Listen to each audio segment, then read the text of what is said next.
Touch 'em all. Mike and Mike, Colin Cowherd, Dan Patrick, and Scott Unash. You're in The Zone, ESPN Radio, 1600 AM. You're listening to The Zone, ESPN Radio, 1600 AM, Cedar Rapids. We now leave our network programming to bring you the following special sports presentation. Let the good times roll with the fun of Kernel Baseball in The Zone. Bring your family, bring your friends. This is where the fun never ends. Everybody knows when you're at the game. The good times roll. Hey, Kernels, let the good times roll. Cedar Rapids Kernels, let the good times roll. With the South Slope Communications Triple Play Show, here's the voice of the Kernels, John Rogers. Wonderful afternoon, 81 degrees here in the city of Five Seasons, and the Kernels won the first game behind Bill Edwards. The Kernel right-hander spun the Kernels to a 4-3 victory, game one of our four-game series with the Kansas City Royal minor leaguers, the Burlington Bees. The Kernels got two-run homers from Warner Madrigal, who now has a team-high 6, and Ben Johnson, who hit his second home run in as many games. Those pair of two-run blasts bolstered the terrific pitching by right-hander Bill Edwards, who picked up his third win of the season, and it led the Kernels to a 4-3 victory last night over Burlington. The win allowed the Kernels to leapfrog over the Bees, a half game ahead of Burlington in the Western Division first half standings. The Kernel record now stands at 12-16. The Kernels are in sixth place in the 8-team Western Division first half standings. Burlington is in seventh place. We're going to take a different slant as we look at the world of professional baseball on the South Slope Communications Triple Play Show this afternoon. Jay Waddle is a local player who coaches at Mount Mercy, and Jay has been through several professional tryout camps and is signed professionally with the Schaumburg Flyers of the Northern League. We'll hear how the tryout process works in great detail next with Jay Waddle, our South Slope Communications Triple Play Show guest, here in the Zone. A triple play, a rarity on the diamond, but produced successfully every day at South Slope Communications in North Liberty. The South Slope Communications triple play consists of voice, video, and data communications for your home or business. Achieve your communications triple play with South Slope Communications. South Slope is committed to providing the latest communications technology to their members while continuing to give service second to none. South Slope can provide your home or business with just about everything that connects you to information. Digital wireless phones, long-distance plans, data home and business wiring, video conferencing, dial-up and high-speed internet service, fiber optic installation and termination, and coming soon to all local servicing areas, digital video TV service. South Slope also rents out a beautiful community center event room in their magnificent new building in North Liberty. When you need anything in the communications field, select South Slope Communications. Visit them at southslope.com. We're going to take a special look inside the world of professional baseball with a local player, Jay Waddle. Jay joins us as our guest this afternoon on the South Slope Communications Triple Play Show. And Jay, we must get a dozen phone calls each year. Well-meaning coaches and parents call the Kernel front office and say, I have a son who I think can play professional baseball. How does he get on the Kernel Ball Club? And we treat those calls very seriously. We refer them to the Los Angeles Angels of Anaheim and let the parent or coach call the Angels. You are a unique fella. You're a coach at Mount Mercy, and you're a professional baseball player to be. And I'd like you to explain how you've gotten yourself in this situation where you're planning on playing professional baseball this summer, and then we'll talk a little bit about Mount Mercy, what you do there. Well, I played down in Florida at the Florida Collegiate League, played for a great coach that had coached professionally, and so I kind of use him as a reference. His name's John Zizzo, and he coached in the Frontier League. He coached in the minor leagues a little bit. He coached Craig Counsell. That's kind of the big thing. But he's kind of been my reference, and he talks to different places and different coaches and stuff like that. And then he kind of gets me in the door with that, and then I go down and I'll work out for him. And basically at a tryout or any type of workout, the first thing that they'll have you do is you'll run the 60, and usually you'll run it 2 or 3 times. Now, what's a good acceptable time for, because some guys are eliminated right on that first segment, is speed. Branch Rickey always said the number one asset to see if a guy can play is speed. What do you hope as a budding professional to run in those 2 or 3 60-yard time trials? Well, middle infielders, they usually say Major League average is 6'9", and I think that's kind of average for everywhere. And if you don't run, 6'9", probably 7 flat is, as high as you can go. And will they send you home after they see your time is in the 7s, or will they let you complete the professional tryout? They let you complete the day, but they kind of already got their red ink out, and cross you off. What do you run, Jay? I run about 6'8", 6'9". Okay, so the first thing they do is get the stopwatches out. Yeah. And you're talking about tryout camps. You're talking about kids who maybe weren't drafted or were drafted and retired or were released or were injured. You've been a part of these tryout camps in the independent leagues and with affiliated big league organizations. Take us to step 2 of a tryout. Okay, after you run the 60, you'll get your arms loose, and they'll have all the outfielders. You'll either throw from center field, and you'll throw from center to home, or they'll throw you from right field to third base. And during that time, they'll have the radar guns out, and they'll have the gun on you and getting what you're throwing. While they're doing that, infielders are also going to get loose, and they're all going to go to shortstop, and they'll all throw across the diamond to first, and also have the radar gun on you. Is that with or without a grounder? That's with the ground ball. And the outfielders, is it with a fly ball? Yep, it's with the ground ball and the fly ball. So what is the atmosphere like? Is it tense? Do you feel a sense of competition? Do you run into some of the same faces at these open tryout camps? Or are they open? Do you have to be invited to go to a tryout camp? It's a little bit of both. I know sometimes there'll be ads in the paper, and, you'll call the area scout and get a hold of him, and sometimes that area scout will call players in the area, and get them there. But a lot of times you do see a lot of the same players there. It's a little bit different, if you're going on your own or if you're going with a buddy, and, guys that go with, teammates or whatever, they kind of stick together, and the guys that go by themselves, they're kind of off on their own. So, are there fellas from age 17 to what? How old do you see? Or if a guy is in his 30s or 40s, does the tryout camp coordinator kind of say, hey, fella, you're wasting your time, or do they let him participate? Well, I think ever since that movie, The Rookie, they kind of got to let him participate because, he threw, 95 or whatever at that tryout. And so, but, that's probably one of the things that they're looking for is the younger guys are going to, take a longer look at. But Jay Wannell was telling us about the fascinating world of trying to break into professional baseball in an unconventional way through tryout camps. Jay, we've talked about running speed and arm strength. What is the next segment of a typical tryout camp to be signed professionally? Basically, after that, the catchers will throw also. The catchers will throw to second base. Usually middle infielder will go down there and take the throws from. But then you still have hitting left, and you still have the pitchers that need to throw. So usually what they'll do is they'll take all the hitters down in the cage and pretty much just hit in the cage, and the instructors will just kind of walk around and see what you've got there. And in the meantime that's going on, some pitchers are throwing and stuff like that. How is, when you go into the cage to hit, is it live pitching or off an iron mic? It's just, off a coach throwing soft toss or overhand to you. So you're not really seeing live pitching yet. That's kind of, basically, this is kind of the first half of the tryout, and the second half will have the pitchers actually throwing live to the hitters. Now that has to be an adventure. Some guys may not be able to get the ball over the plate. Other guys may blow it by hitters. Is there some chuckling going on, or does everybody maintain their composure and the right attitude? I think everybody maintains their composure just because, they want to be at their top of their game. But, it is a little comical sometimes, some of the guys they run out there. During this tryout camp, Jay, how do they test your makeup? Because scouts always talk about, yes, all of these skills and fundamentals that you've described, but then how do they test your heart, your desire, your competitiveness?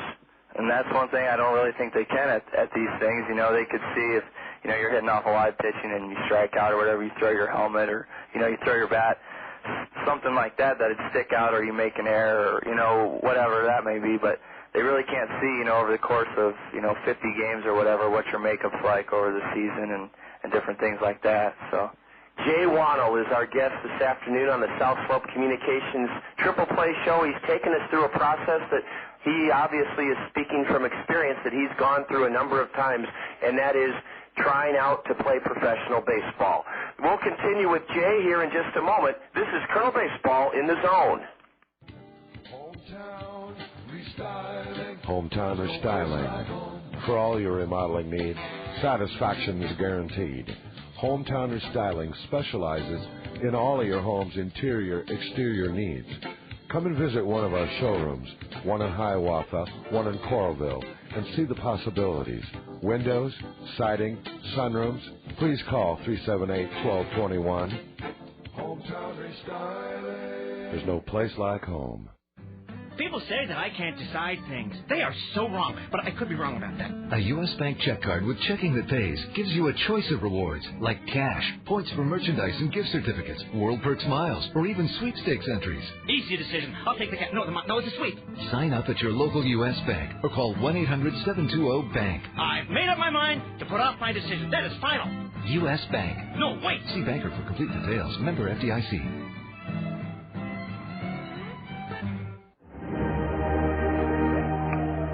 Jay Wannell, a local baseball player, a coach at Mount Mercy, is giving us a fascinating inside look at the world of professional baseball beyond being drafted or being on the diamond. It's a look at trying to get signed professionally. And Jay, we're going to wrap things up here on the South Slope Communications Triple Play Show by picking up where we left off. You've gone through the steps of a tryout, whether it be in the independent league or the associated or affiliated ball club organization. Then once you leave the diamond, is there a checklist? Is there a list that the scouts read off, these guys we want to talk to and see more of, or do they just say goodbye and don't call us, we'll call you? How does it work? Well, after you get done hitting in the cages, usually, they'll eliminate a few players from that, as they only want to see so many hit off of live pitching. So they do a little bit of an elimination there, and they keep the certain guys that they want, and then after that, it's kind of, sometimes they'll give you a rating, what you grade out. Otherwise, it'll just be, we'll call you and we'll be in touch with you. And that's where you are right now. You are going to play professional baseball this summer in the independent league, in the most prestigious of all, the Northern League. What brought you to that point? Well, like I said before, the coach that I played for put me in touch with a team down in Pensacola, Florida. And so I was down there in their spring training and played down there for a little over a week. And then I was traded to a team in the Northern League, and now I'm just kind of waiting to hear when they want me to report and, hopefully go up there and turn some heads. So the Schaumburg Flyers. Yep, that's correct. Jay, final question. What is it that burns inside of you and so many young men, this desire to play professional baseball? Not exactly sure what it is. It's just a great game, and, it's really fun for me, and that's why I'm coaching it now. I like to help out the younger kids, and, I think I've learned a few things and, some stuff that I'd like to pass on to them, so. Well, Jay, thank you so much. It's very rare that we get to hear from a guy who's living his dream like you're going to be and who's been through tryout camps. You've described them in great detail and very lividly for us. Jay, at your great school of Mount Mercy, there's all sorts of Zio Gianos around this area in every neighborhood, and I want you to find one and treat yourself to a fabulous Italian meal, a feast at Zio Gianos. This certificate is Zio Gianos and the Colonel's way of thanking you for being our South Slope Communications Triple Play Show guest. Jay Wannell, thank you. Thank you. That's Jay Wannell. He coaches at Mount Mercy. He's going to be playing in the Northern League this season with the Schaumburg Flyers. Up next, starting lineups, Kernels and Burlington Bees. This has been the South Slope Communications Triple Play Show in the Zone. Peck's Flower Shop and Garden Center reminds you, this Sunday is Mother's Day. Remember your mom with something pretty from Peck's. Your mom will be delighted when she receives flowers and plants from Peck's. Peck's large selection of beautiful fresh flowers is excellent, the best selection in eastern Iowa. Choose from one of Peck's many thoughtful fresh flower bouquets, growing plants, and home and garden accents. Peck's is filled with unique gift items for you to choose from, or bring Mom to Peck's. Let her choose her own gift. Of course, there is always a Peck's gift certificate in all the right sizes. Peck's Flower Shop and Garden Center, at the corner of Blairsburg and Edgewood Roads Northeast, growing with Eastern Iowa since 1956. They're open Monday through Fridays 8 to 8, weekends till 5. Plenty of easy parking.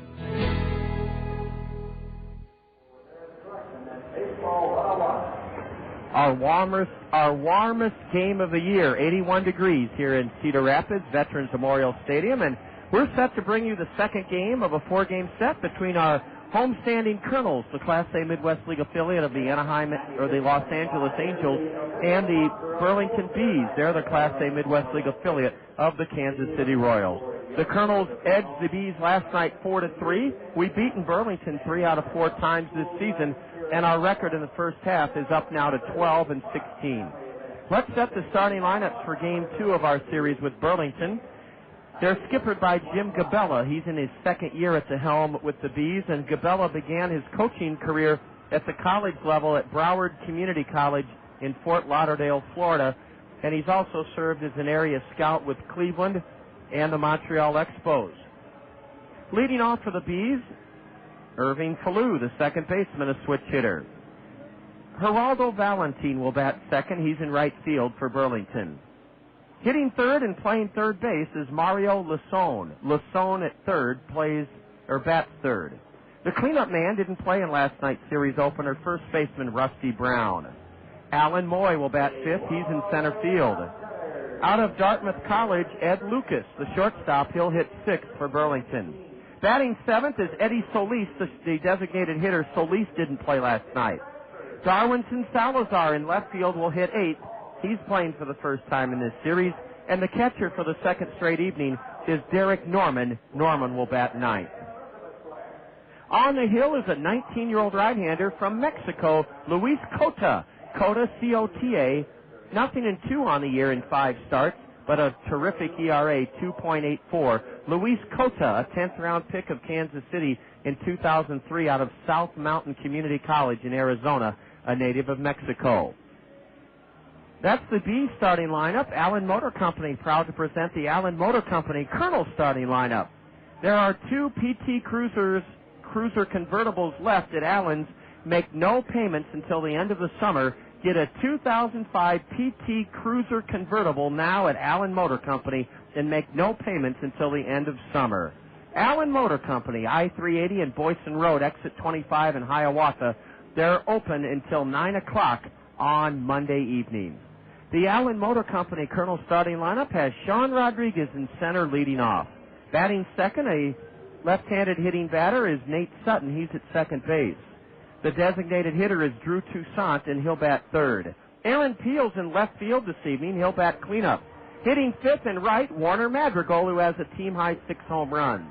Ben Johnson is home-entered in his last 2 games. He's at first base, batting sixth. Hitting seventh, Tommy Duenas, he'll catch. Billy Boyer's at third base this evening. Boyer at third, hitting eighth and batting ninth. Jason Ramos, a switch-hitting shortstop. On the hill for the Kernels, he's been dynamite this year. 20-year-old right-hander out of the Dominican Republic, Rafael Rodriguez. Rafael's 2-0 among the league leaders in strikeouts, 35 strikeouts in 27 and a third innings. And Rafi's ERA, a minuscule 1.32. The Anderson and Brown Eye Care umpiring crew has Victor Carapaza. Victor Carapaza behind the plate, and Grant Menke will work the diamond. The University of Iowa color guard is now marching from the end of the Kernel bench down the first base line, and they're marching towards first base itself. The Cost Cutters Dream Team members are on the field, standing next to their Kernel comrades. Everyone standing at attention as the breeze is blowing both the state of Iowa flag and the American flag towards the right field bleachers here at Veterans Memorial Stadium. That's what it's doing on the field, at least. Now the color guard is turning, and right behind the pitching mound, they're now facing home plate. It's Isaac Newton Christian Academy evening here at the ballpark, and Emily Wall, W-A-L-L, is going to honor America in just a moment. Let's join Isaac Newton Christian Academy's Emily Wall for the singing of the national anthem. Please join in the singing of our national anthem. It's being performed this evening by Miss Emily Wall of Isaac Newton.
We've got a terrific late afternoon, early evening for the 7th game of our 8-game homestand. The Kernels have won 2 and lost 4 and hope to break even on the homestand by winning tonight, tomorrow, and Monday evening. We have 3 games left on the homestand. I got that wrong. The Kernels are 2-3 with 3 to go on the homestand.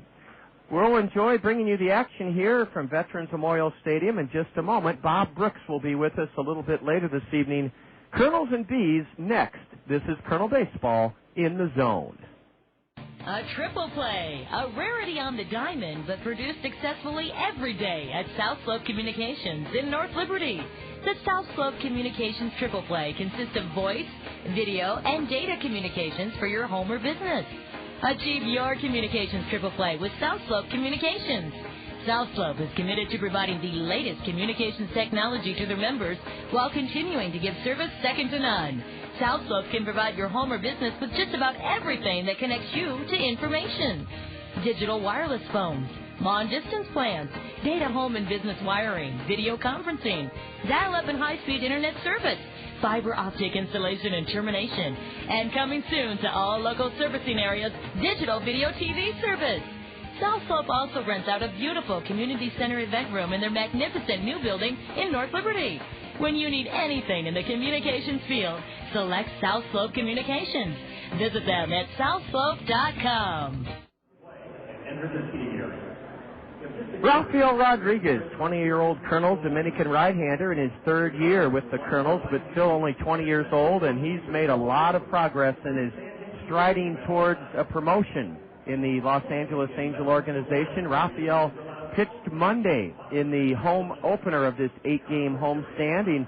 He spun 5 scoreless innings against the Beloit Snappers, a no decision in a Kernel 4-2 loss.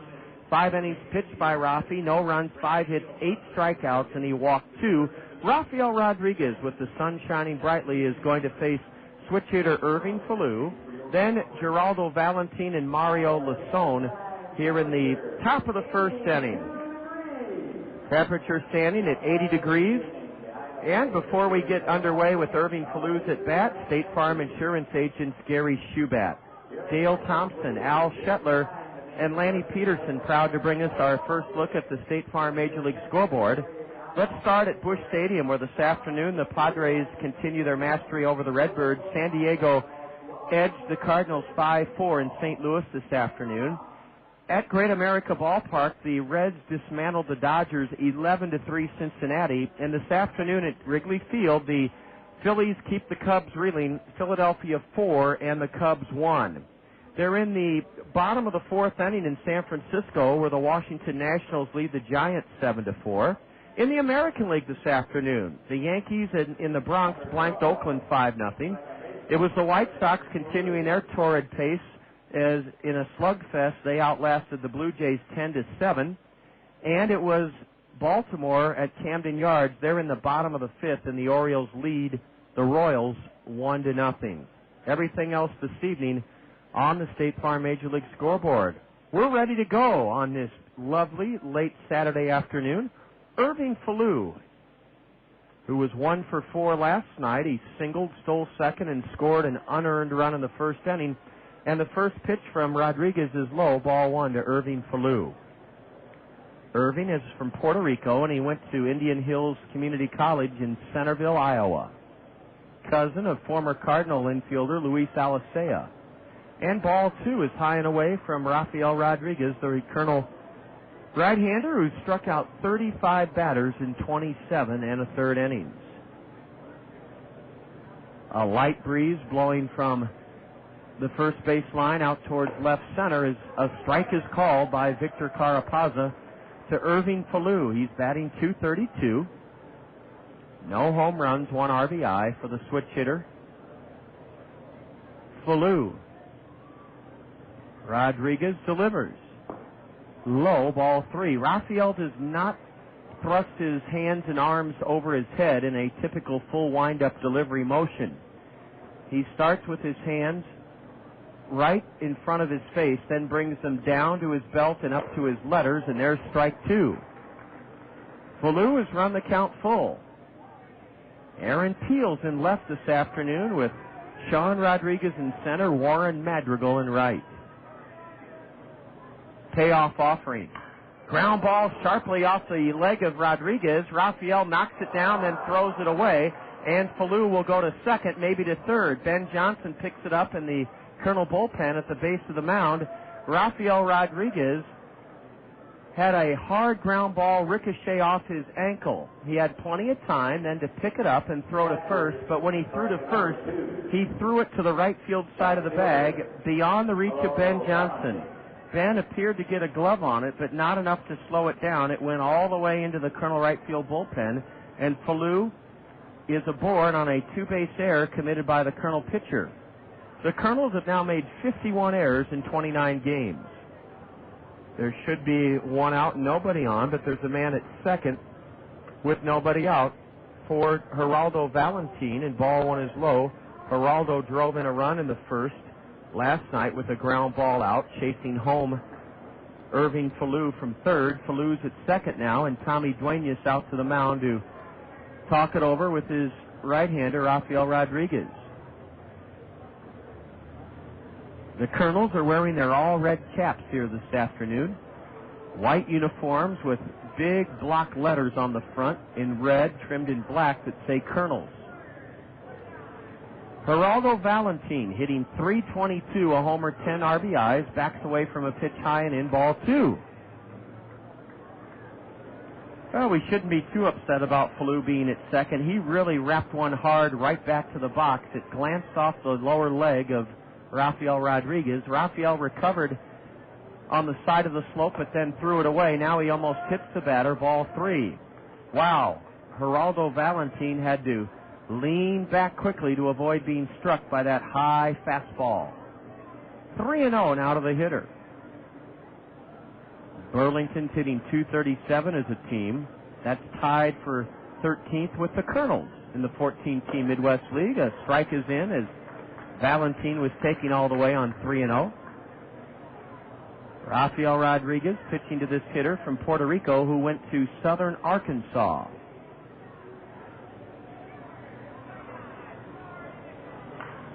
Shooting one foul onto the Papa John's Plaza way down the right field line is the batter Valentin, and it's a full count to Geraldo Valentin. This fella has a lifetime average in his first 2 seasons of pro ball of .349. He hit .352 with Arizona in the rookie ranks in 2003, then batted .347 with Idaho Falls last year. He rests the bat on his back shoulder and lifts one high and foul down the right field line out of play, and it's still 3-2. So the Yankee fans can rejoice. We told you on the State Farm Major League scoreboard they blanked Oakland today 5-0, but Cub fans are still in despair as the Phillies turn back the Cubs at Wrigley 4-1 behind John Lieber. A ground ball past first, foul, fielded in foul ground by Ben Johnson. And Geraldo Valentin continues to make it difficult for Rafael Rodriguez, who has made, I believe, 13 pitches already here in the first inning.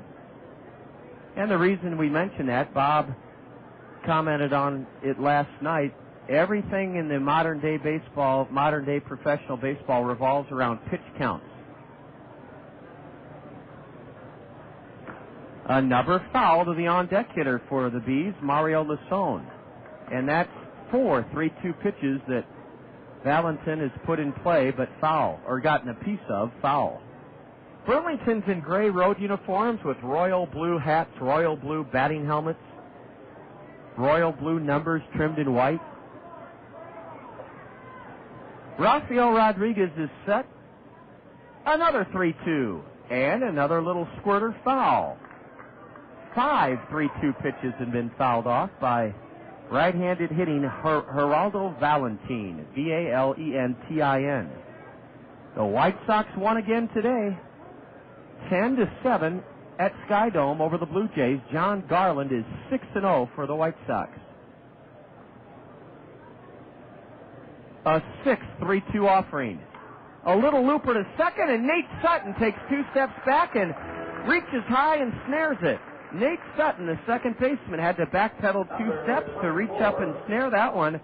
And it's Rafael Rodriguez who wins the mighty tussle with Geraldo Valentin, getting Valentin to hit a humpback liner to second. Holding at second is Irving Falu.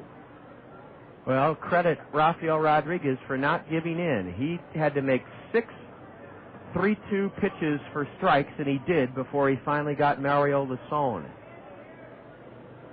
Now before getting Geraldo Valentin. Now Mario Lasone steps in, and ball 1 is just outside. Lasone is from Venezuela.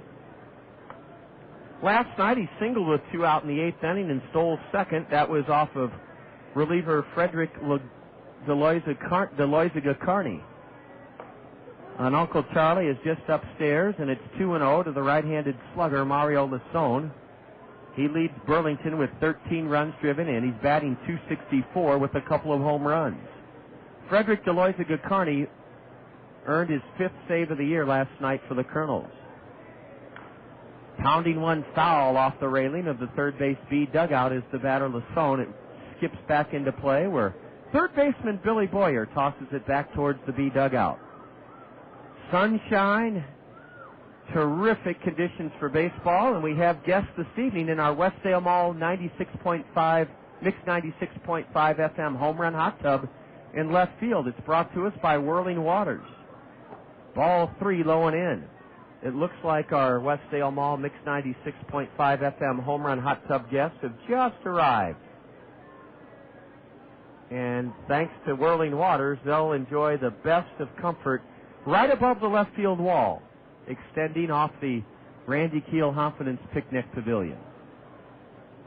Ball 4 down and away, and Mario Lasone is walked. 2 on, 1 out. The Bees now send in their cleanup batter, who didn't play last night in the series opener, Rusty Brown. And marching out to the hill is Colonel pitching coach Kernan Ronan. Rusty Brown is an imposing figure, 6'3", 210. He went to Florida Atlantic. A few years back, the Kernels had 5 guys on their roster from Florida Atlantic. Let's see how many I can remember. Tommy Murphy, Ryan Withy, Danny Jackson, a pitcher, and the other couple, Zach Roper. So the Angels sure believe in the program at Florida Atlantic. Rusty Brown, cleanup batter with a .254 average, has hit a home run this year, driven in 11. Right-handed batter, uses a white ash bat and stands straight away from the right side. First and second, 1 away as the Bees bat here in the top of the first inning. Strike 1 called, a fastball on the outside corner from Rafael Rodriguez. The league only hitting .228 against the Colonel right-hander. He was 10-11 here 2 seasons ago in 26 starts. Then suffered some real problems with his pitching elbow last year. Ball 1 is low. Rafi combined for a record of 1-7 last year. He was 1-5 in 7 starts with the Kernels with an ERA of over 6, and then 0-2 with the Mesa, Arizona Rookie League Angels, but he was never healthy. At one point, his elbow ballooned up almost to the size of a grapefruit. It was so swollen. Slider in for a strike, and Rusty Brown's in the hole. 1 ball, 2 strikes.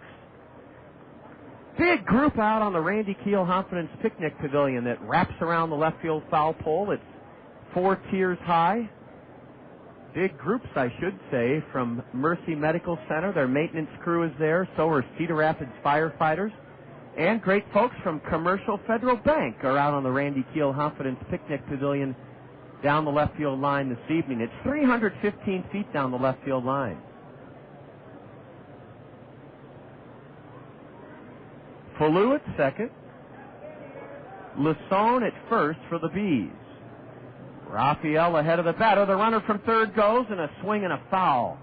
Just getting a piece of that breaking pitch was Rusty Brown. The runners were going on the 1-2 delivery. Jim Gabella, the manager of the Bees, is not coaching at third base tonight. The Bee hitting coach, Patrick Anderson, is coaching at third. And then Burlington has a position player. It looks like it could be Kennard Springer coaching at first. Tommy Duenas, the Colonel catcher, sets up out on the outer half of the plate. And a high pop-up into shallow right center. It may drop, and it does drop. Nate Sutton can't get it. A runner goes to second. Everybody's safe. The bases are loaded. Nate Sutton, retreating into right center, got a glove on it, and that's all he could do. It hit off the end of his mitt and then kerplopped into the grass in right. Rodriguez was playing deep in center. Sean couldn't get close to it. Warner Madrigal came hard from right, but he couldn't get close. It was Nate Sutton to make the catch or for it to drop, and it dropped for a base hit. A little old Texas League single by Rusty Brown as he hit it off the end of the bat into shallow right. Falu had to make sure that no one caught it, so Irving went to third. Mario Lasone beat the throw from Nate Sutton to second, and Rusty Brown's at first for Alan Moy. Kernels in a big amount of hot water now. Bases loaded, 1 out, and a curve is outside to Alan Moy. Ball 1. Alan Moy was drafted in the 3rd round in 2001 by the Reds. He was traded by Cincinnati to the Royal organization, and he's even on the count now, 1-1, as he tops one foul to the on-deck circle where Ed Lucas waits for Burlington. Moy is still only 22 years old, even though this is his 4th year of professional baseball. Right-handed batter, Alan Moy. And a fastball just missed inside for ball 2.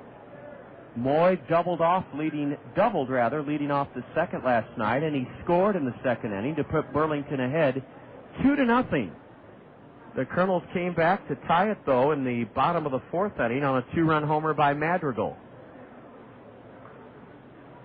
Moy breaks his bat and punches it foul. Foul past first base. Ben Johnson into foul ground to field it, and Alan Moy will have to retreat to the B third base dugout to get a new piece of lumber. Physicians Clinic of Iowa is the exclusive health care provider of the Kernels. They're proud to boast 50 board-certified physicians who provide quality care in 11 specialties. Quality health care close to home, right here in Cedar Rapids. Physicians Clinic of Iowa, their top priority is quality care. And we'll give you our Physicians Clinic of Iowa Kernel injury report momentarily. Moy fights off a 2-2 pitch and fists it in the air foul over the Miller Mezzanine Terrace. A small group up on the Miller Mezzanine Terrace tonight from True Green Chemlawn. For some reason, that twisted my tongue. True Green Chemlawn. Well, maybe we should try to say it fast 12 times, and perhaps it is a tongue twister. Swing and a miss on a slider. Moy said he didn't go around. Alan Moy is furious with plate umpire Victor Carapazza. Alan Moy arguing that he never went around on that slider. And Alan Moy still barking at plate umpire Victor Carapazza as he is gone on strikes. Now the bases are loaded with 2 out here in the B first, and Ed Lucas at the plate. Ed Lucas out of Dartmouth batting .273. No homers, 6 RBIs. Lucas batting with the bases full and 2 out here in the top of the first inning. Ed bats from a deep crouch, and a breaking pitch is just low. The Kernels thought that Lucas went around, but the base umpire, Grant Menke, said he did not.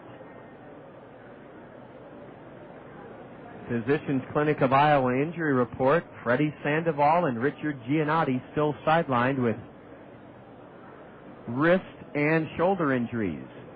Sandoval has a sore left shoulder, and Richard Giannotti has a sore left wrist. Clifton Remele continues to make progress, but he remains on the disabled list with a strained right oblique muscle. Josh LeBlanc will be lost for a long time with a broken hamate bone in his left hand. Mitch Arnold is lost for a while with a sore elbow.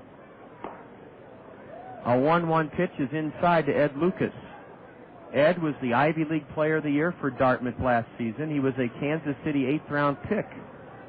Lucas batting 6th in the B order with the bases loaded and 2 gone in the top of the first inning. Swing and a miss by Ed Lucas on a good sinking fastball from Rafael Rodriguez. Now with the bases loaded, the count is 2-2. We'll have another good-sized crowd here tonight. We had almost 3,000 last night for the series opener. Breaking pitch is tapped to the left side, charged by Ramos. Ramos throws to first, just in time. It was a bang-bang play. Billy Boyer cut in front of Jason Ramos. Ramos was almost screened off by Billy, but Jason Ramos charged that tap to the left side and threw just in time, and he got Ed Lucas by a whisker. Well, Rafael Rodriguez must have made almost 25, 26 pitches in the first half inning, but he escapes, allowing no runs on 1 hit. He made the only error of the inning, and the Bees leave 3 runners on. And after 1 half inning, Burlington nothing. The Kernels coming up. This is Kernel Baseball in the Zone. Cedar Rapids' oldest wholesale greenhouse is also Cedar Rapids' newest full-service landscaping center. Cedar Rapids Greenhouses has been serving eastern Iowa wholesalers for 50 years at the corner of Johnson Avenue and Edgewood Road behind Guppy's on the Go. Along with their garden center and brand new floral shop, Cedar Rapids Greenhouses offers a full selection of landscaping products and services. If you're searching for the right beautification project, let the trained landscape designers at Cedar Rapids Greenhouses help you create a unique plan for your home improvement efforts. They will work within your budget and taste, and they do free estimates. If you want to do it yourself, walk through their expansive 4-acre in-town location and choose from a wide variety of trees, shrubs, or blooming plants. Cedar Rapids Greenhouses has a full line of annuals, perennials, and a variety of magnolias, maples, and lilacs. For the highest quality and wholesale prices, see the difference at Cedar Rapids Greenhouses, Eastern Iowa's newest garden center, floral shop, and full-service landscapers, corner of Johnson Avenue and Edgewood Roads Northwest. Honey, do I have to go to your family reunion? I mean, how many times can Aunt Agatha tell me about skydiving with monkeys? It'll be different this time. Cousin Bob won't talk about his nose hair? North Country Steakhouse will be catering. No way. I can smell the steaks on the grill already. I wonder what kind of potatoes they'll have, baked, fried, or their famous garlic mash. Aunt Agatha used to skydive with monkeys. Who knew? North Country Steakhouse. Call 378-3970 to have us cater your next event, because good food conquers all. Can I come, please? Uncle Joe is making the Statue of Liberty out of cereal boxes. Awesome, let's go. Well, we've got good news and not so good news here from the ballpark this afternoon. The good news is Rafael Rodriguez pitched out of a bases-loaded 1-out quandary in the top of the first. The bad news is, according to our official scorer, Rod Schulte, Rafael made 37 pitches. 37 pitches. Probably a third of his allotment. Let's see if the Kernels can make Luis Cota from Mexico by way of South Mountain, Arizona Community College work. Cota's a right-hander, and he's wearing a long-sleeve royal blue shirt underneath his gray Burlington Road top, and he delivers strike one into Sean Rodriguez. Sean was 1 for 4. He singled with 2 out in the 8th inning last night. Rodriguez is batting .224, a homer, 3 RBIs. Sean is jammed, and he rolls one to the shortstop. And throwing in time is Ed Lucas. Rodriguez was jammed and fisted it to the left of Mario Lasone. The third baseman tried to cut it off. He could not, but Ed Lucas came charging in from shortstop and got a nice big hop and swung it to first to get Sean Rodriguez. One out here in the Kernel first inning. The batter is Nate Sutton, who went 2 for 5 last night. Nate is a 200 hitter on the year, no homers, 3 RBIs. Sutton from UC Santa Barbara. Strike one called. The B pitching staff has been magnificent this season. Their team earned run average second lowest in the league at 3.19. Ball one is just inside a fastball to Nate Sutton. The B infield plays him to pull, so does their outfield. Sutton, a slightly open stance. Looks at strike two called. The wind is blowing out towards left center field from the Kernel first base dugout tonight, or this afternoon. We'll call it late afternoon. We'll call it evening once we get past 6. A curveball is grounded to first. Easy play for Rusty Brown, and he steps on the base for the second out of the Kernel first inning. So Luis Cota has made 6 pitches here in the first inning and gotten 2 out. Rafael Rodriguez wasn't quite as economical for the Kernels. He loaded the bases and made 37 pitches in the top of the first inning, but he did not allow the Bees to score a run. With 2 away, Drew Toussaint at the plate. Toussaint batting third in the Allen Motor Company order, and ball one is outside. We've already had a couple of phone calls about Bob Brooks. Where's Bob? And Bob will be here. He told us earlier in the week that he'd come a little bit into the Saturday evening game. But Bob will be here. Swinging a foul by Toussaint, 1-1 to Drew. Drew's a right-handed hitter out of Southern University in Baton Rouge, Louisiana. No homers, 7 RBIs, and he takes high for ball 2. Toussaint was a Los Angeles Angel 13th round pick last year. Stands straight away from the right side and swings and misses, strike 2. Cota may be 0-2, but his ERA is 2.84. He last pitched Monday at Community Field in Burlington against West Michigan, and he gave the Whitecaps 3 runs on 4 hits in 6 innings. A no decision. Burlington won a 13-inning game, 5-4, on Monday at Community Field. Here's a changeup in the dirt, and it's ball 3 to the Kernel DH, Drew Toussaint.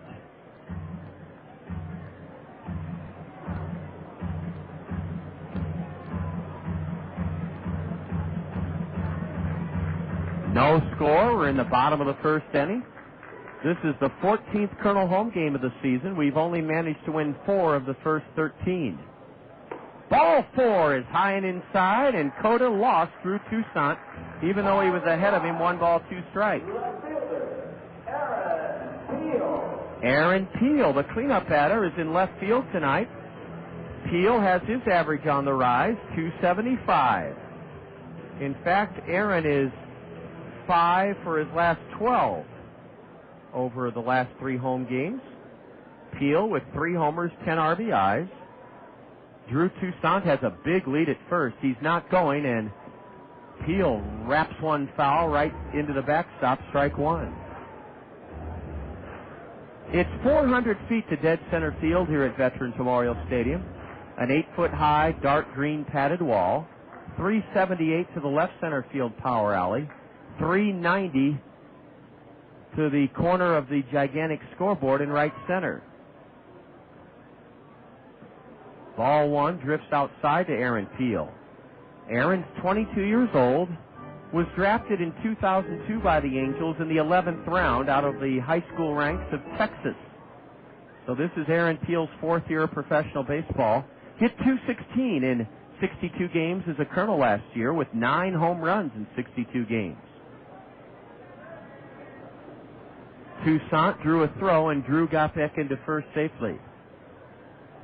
Luis Cota with a long look, and now the pitch to Peel is grounded to third.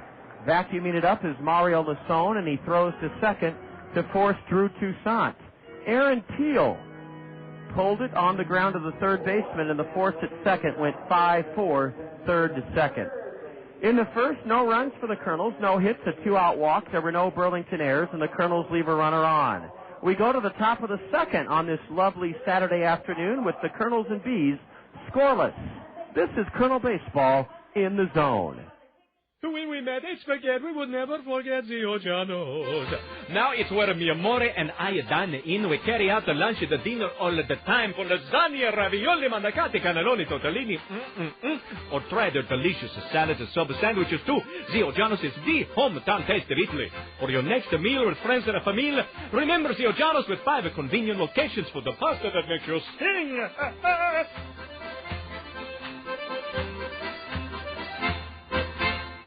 Hi, now Michael's with Miracles and Milestones, brought to you by the all-new Kia Spectra 5. More than 2/3 of the men who've coached teams to NBA titles played the sport professionally. Of the 26 coaches who have captured the title since Eddie Gottlieb's Philadelphia Warriors won the first one in 1947, 18 had previously played in either the NBA or the ABA. And 2 of those championship winners, Bill Russell of the Boston Celtics and Buddy Jeanette of the 1948 Baltimore Bullets, performed double duty, winning as player coaches. If you just found yourself saying, yeah, I knew that, then you could be on your way to winning a new sport-tuned Kia Spectra 5 and other cool prizes. Just log on to ESPN.com, search Kia, and play the Kia Shoot-Around Challenge online trivia game. A lifetime of sitting on your butt watching basketball may finally pay off. No purchase necessary. Open only to U.S. legal residents who are 21 or older as of the date of entry. Entries must be received by June 6, 2005. Must have valid U.S. driver's license to win grand prize. Void where prohibited. For official rules, go to ESPN.com, search Kia. On this 80-degree late Saturday afternoon in early May, we are glad you're with us. On Mother's Day Eve, remember, come on out tomorrow for a Mother's Day your mom will never forget. Meet us here at the stadium for an 11 o'clock brunch that will go to 2 o'clock, and it will be something Mom will remember for the rest of the year. Mother's Day brunch here tomorrow at 11. It includes a ticket to the game and a carnation, just $17 for adults, $12 for kids 12 and under. A 2-0 pitch to Eddie Solis is popped foul near the Burlington dugout, and Tommy Duenas ranges far out of the dirt batting circle onto the grass, and Tommy has it. Eddie Solis, the number 7 hitter in the B order, the designated hitter, is fouled out to Tommy Duenas to start the B second inning. No score. Here's Darwinson Salazar. Darwinson didn't play last night. He's from Venezuela. Right-handed hitter with a 182 average, no homers, 3 RBIs. Strike one is in at the knees, a fastball from Rafael Rodriguez. The Bees rank last in the league in hitting, or not in hitting, in home runs. They've only hit 8 home runs in 27 games. The Kernels have hit 17 home runs, including 5 in the last 2 home games. 3 in the loss here Thursday afternoon, and then a pair of 2-run homers last night in the win.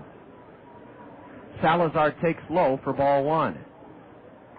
Darwinson holds his hands high above his back ear, and there's strike 2, and he shakes his head at the plate umpire. You don't want to do that.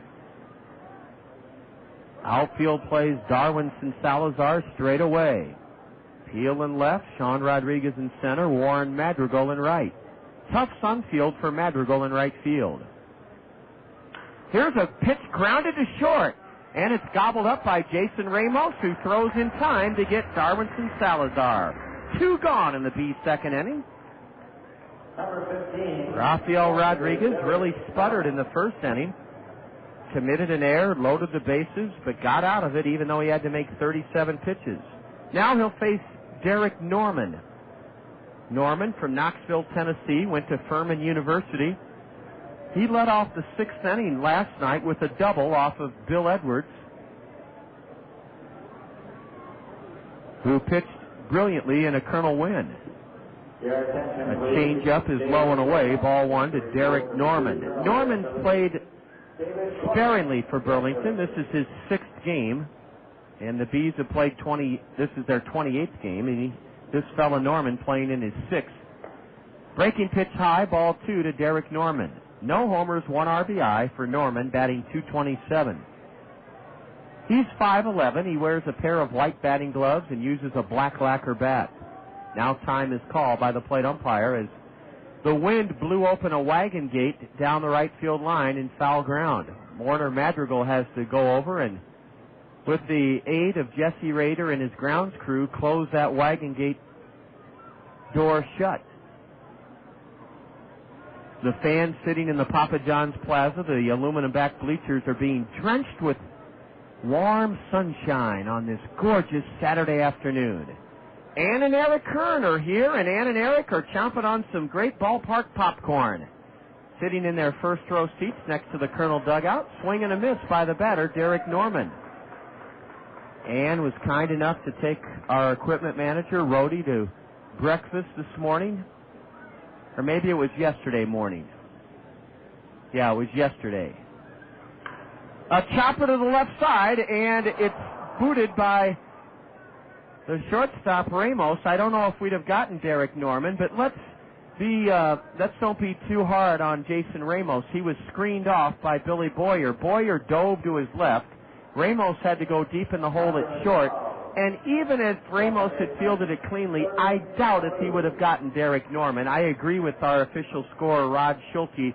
He has awarded Derek Norman with an infield single. And the reason I agree with that is the ball was bounced high in the air, chopped, and Ramos was deep in the hole at short when the ball glanced off his mitt. Ball one is now downstairs to Irving Falu. Falu reached on a Rafael Rodriguez error in the first inning. Got as far as third, but was left along with two other B runners in that first inning. So Derek Norman has the second hit for the Bees. He's at first with two out in the second inning, no score. A high fly ball, foul, drifting down the left field line and onto the top of the tarp, beyond the reach of Billy Boyer, the hustling Colonel third baseman, and out of the reach of Aaron Peel, who came over from left. This morning, our equipment manager, Ron Pline, reported he was an eyewitness to a horrific accident on 380. Apparently a semi-trailer truck skidded off the highway, and according to Ron Pline, it went 30 feet down on an embankment into a ravine. So you'll probably hear about it tonight on the TV9 News. A pitch in the dirt. Did the batter swing at that? It looked like he swung at it after the pitch was in the glove of Duenas. He did swing at it, strike two. Irving Falu swung at that pitch after Tommy Duenas caught it. I've never seen such a disjointed swing. Falu swung at it after Tommy Duenas had caught it. And that's strike two. I don't know what if he missed a sign or if he didn't see the ball or what. That's the latest swing I've seen. The ball was in Duenas' mitt before the batter swung. Now a pitch high, a stolen base attempt by the runner at first, and he is safe! Safe at second. Oh, brother.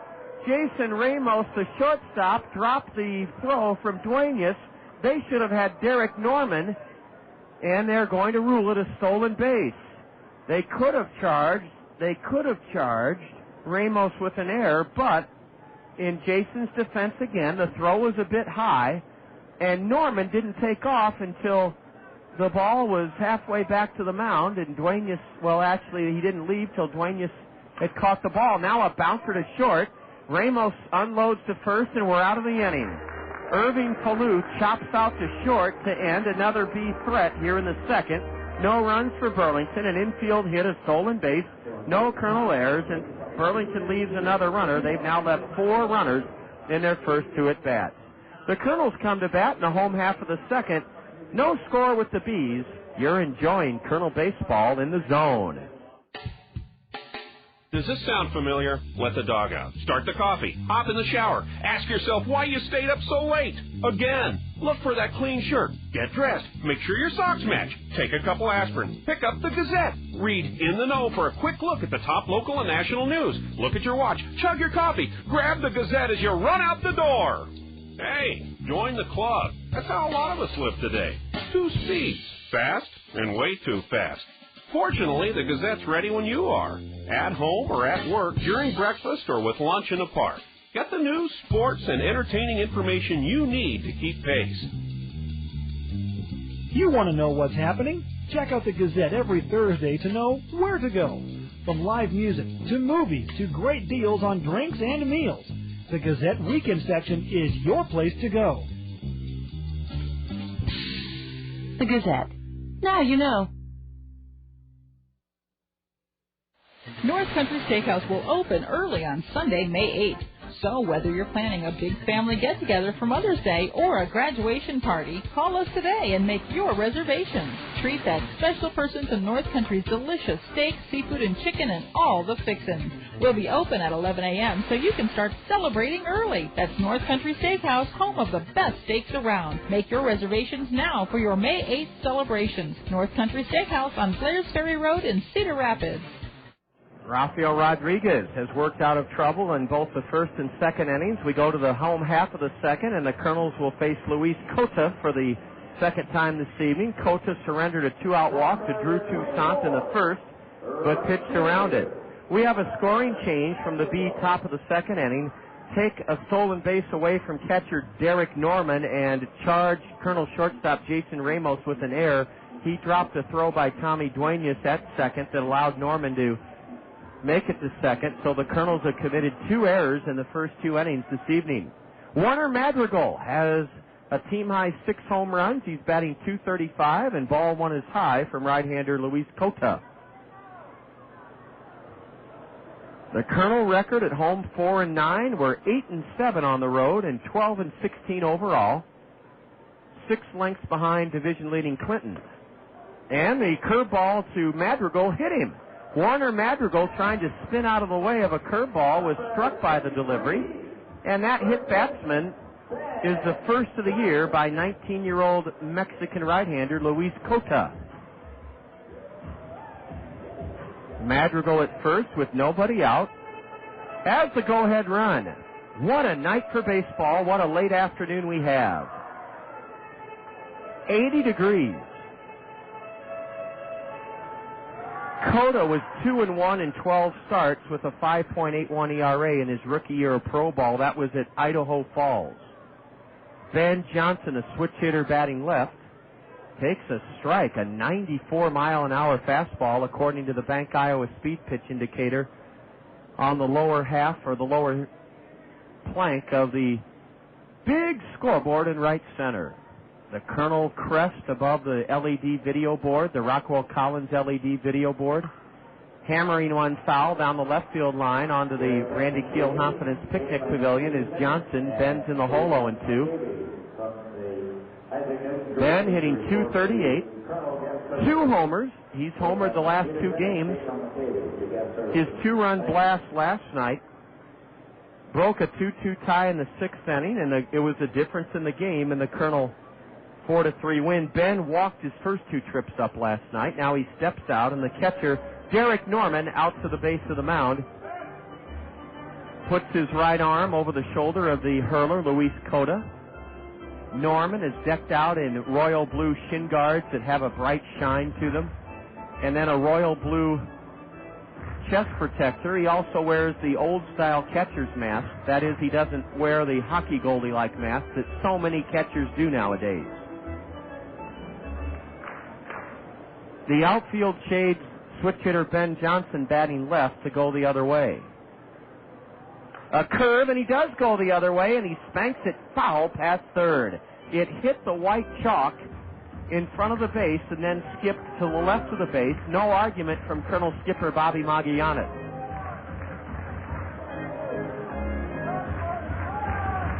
.315 down the left field line, a 18-foot high wall leading up to the fair portion of the Randy Keel Confidence Picnic Pavilion. It's only .315 down that left field line, but the wall is 16 feet high. Another 0-2 to Ben Johnson. Fouled off to the left. Ben has seen the ball very well, you can tell that.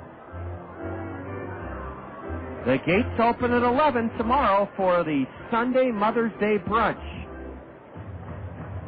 A carving station, breads, eggs galore, pancakes, sausage, French toast, wonderful desserts, all you can eat. A ground ball up the middle, off the pitcher's leg. The first baseman recovers in foul ground, and the pitcher didn't go over to cover, and everybody's safe. Down to second goes Madrigal. Ben Johnson grounded one sharply up the middle. Luis Cota was struck by it. and three men come pouring out of Burlington's dugout. The B trainer is the first on the scene, Mark Stubblefield, along with skipper Jim Gabella and 17-year big leaguer Tom Bergmeyer. They're all out on the mound. They were out of there like a cannon shot them out of the B third base dugout. Todd Brummelkamp, our director of media relations, told me before this game that even though Cota was drafted in the 10th round, he signed for over $1 million. He was what they call a draft and follow. So the Kansas City Royals have invested over $1 million in this 19-year-old right-hander, and that's why Tom Bergmeyer, the pitching coach, along with manager Jim Gabella and the trainer Mark Stubblefield, all sprinted to the hill to attend to the well-being of right-hander Luis Cota. Now, he never took a warm-up toss, so apparently he didn't need to test whether his leg could withstand the weight of a delivery. Credit Ben Johnson with an infield single. The ball ricocheted past first base into foul ground. The first baseman, Rusty Brown, dove to get it, but then Rusty had no play at first base as Ben Johnson made it safely on the infield single. Now Tommy Duenas, thrown off stride on a changeup, waved at it, strike one. Tommy, a 171 hitter, a homer, 5 RBIs. Squares to bunt and a pitch taken just outside for ball one. Tommy Duenas hit in tough luck last night.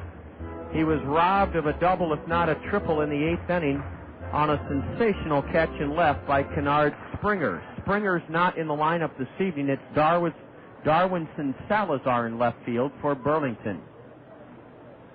Tommy squares to bunt, and he tips it foul into the glove of catcher Derek Norman.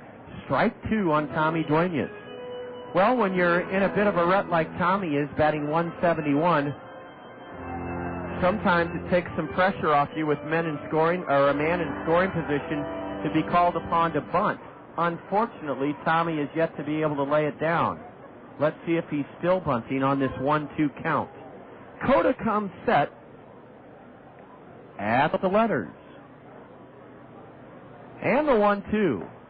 Ooh, it just missed a breaking pitch outside. A good-sized crowd here, as you would imagine on such a beautiful late Saturday afternoon.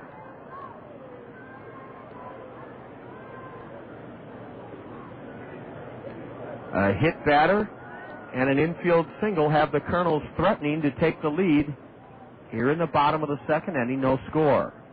Swing and a miss by Tommy. Tommy Duenas down swinging, and there's one away here in the Kernels' second inning. The batter is Billy Boyer. There's no question the Kernels will get a big lift offensively when Clifton Remele, Richard Giannotti, and Freddie Sandoval are able to return to the Kernel everyday lineup. But in the meantime, guys like Jason Ramos and this batter Billy Boyer have a chance to show what they can do on an everyday basis. And that's what these players all want, is to be in that lineup every day. Boyer, a right-handed hitter, takes strike one, a fastball. Billy, with nothing for 4 last night,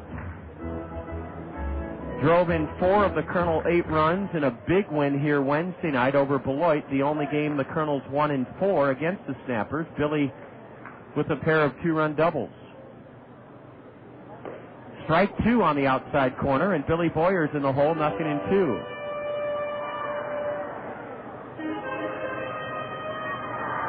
2. Madrigal at second, Ben Johnson at first.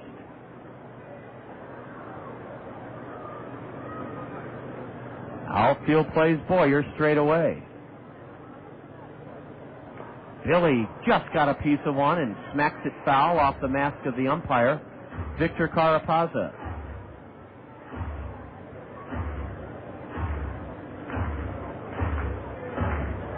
The red seats below to the left of home plate. Several hundred here from Isaac Newton Christian Academy.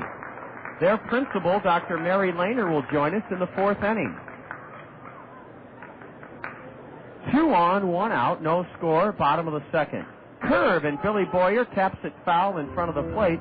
I almost thought they were going to call him out because I thought the ball might have hit him on his way to first. He swung and then took a step out of the box, and I thought the ball hit him in fair ground, but it did not, according to the plate umpire, Victor Carapazza. Carapazza wearing a navy blue knit top and gray trousers. So is his partner on the diamond, positioned between the mound and shortstop. That's Grant Menke. Those are our Anderson and Brown Eye Care umpires in this series. A wild pitch, and the runners go to second and third. You could probably hear it smash into the plexiglass of the doors behind home plate. Where did that come from? It's the fifth wild pitch uncorked by Luis Cota this season. And it sailed over the head of his catcher, Derek Norman, and on the fly, it hit the plexiglass of the doors the umpires come through to take the diamond. Wow, that pitch must have been 5 feet high. And I mean, it really smacked hard into that plexiglass. Now second and third with one out. And another foul behind home plate toward the B on deck circle. Well, Billy Boyer now has an RBI chance. Boyer has a home run, 9 RBIs this year. He's batting .197. But Billy Boyer, with the B infield halfway, could give the Kernels the lead. And the Kernels have not gotten the ball out of the infield in this inning, yet they have runners at second and third with one out. It's still 1-2, though, to the number 8 hitter, Billy Boyer. A high pop foul, and this one will land down below onto the clipboard of a Burlington pitcher. Actually, that went off the clipboard of Fernando Rodriguez. And it's a lifetime honorary Kernel contract and a free spaghetti dinner to Zio Giano's for the fan that shows that baseball if they can ever find it. All they need to do is show it at the Kernel Guest Services booth. I don't know if they've found that thing yet. Oh, brother, Billy Boyer swings at a pitch low and away and strikes out. Billy Boyer unable to put the ball in play. That's too bad. He swung at a pitch in the dirt, low and outside, and the catcher, Derek Norman, had to throw down to first to complete the strikeout of Billy Boyer. Well, Billy battled and battled, but he could not put the ball in play. Now it's flat up to Jason Ramos, switch hitter batting ninth. Jason, a 143 hitter in 6 games, no homers, 2 RBIs.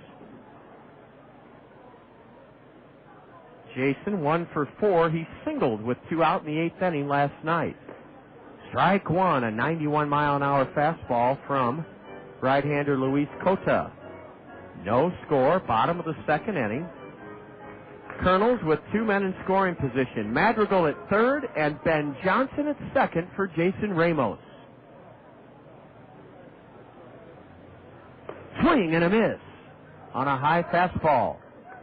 Jason's in his 3rd year of professional baseball. He was a 28th round pick of the Boston Red Sox in 2003.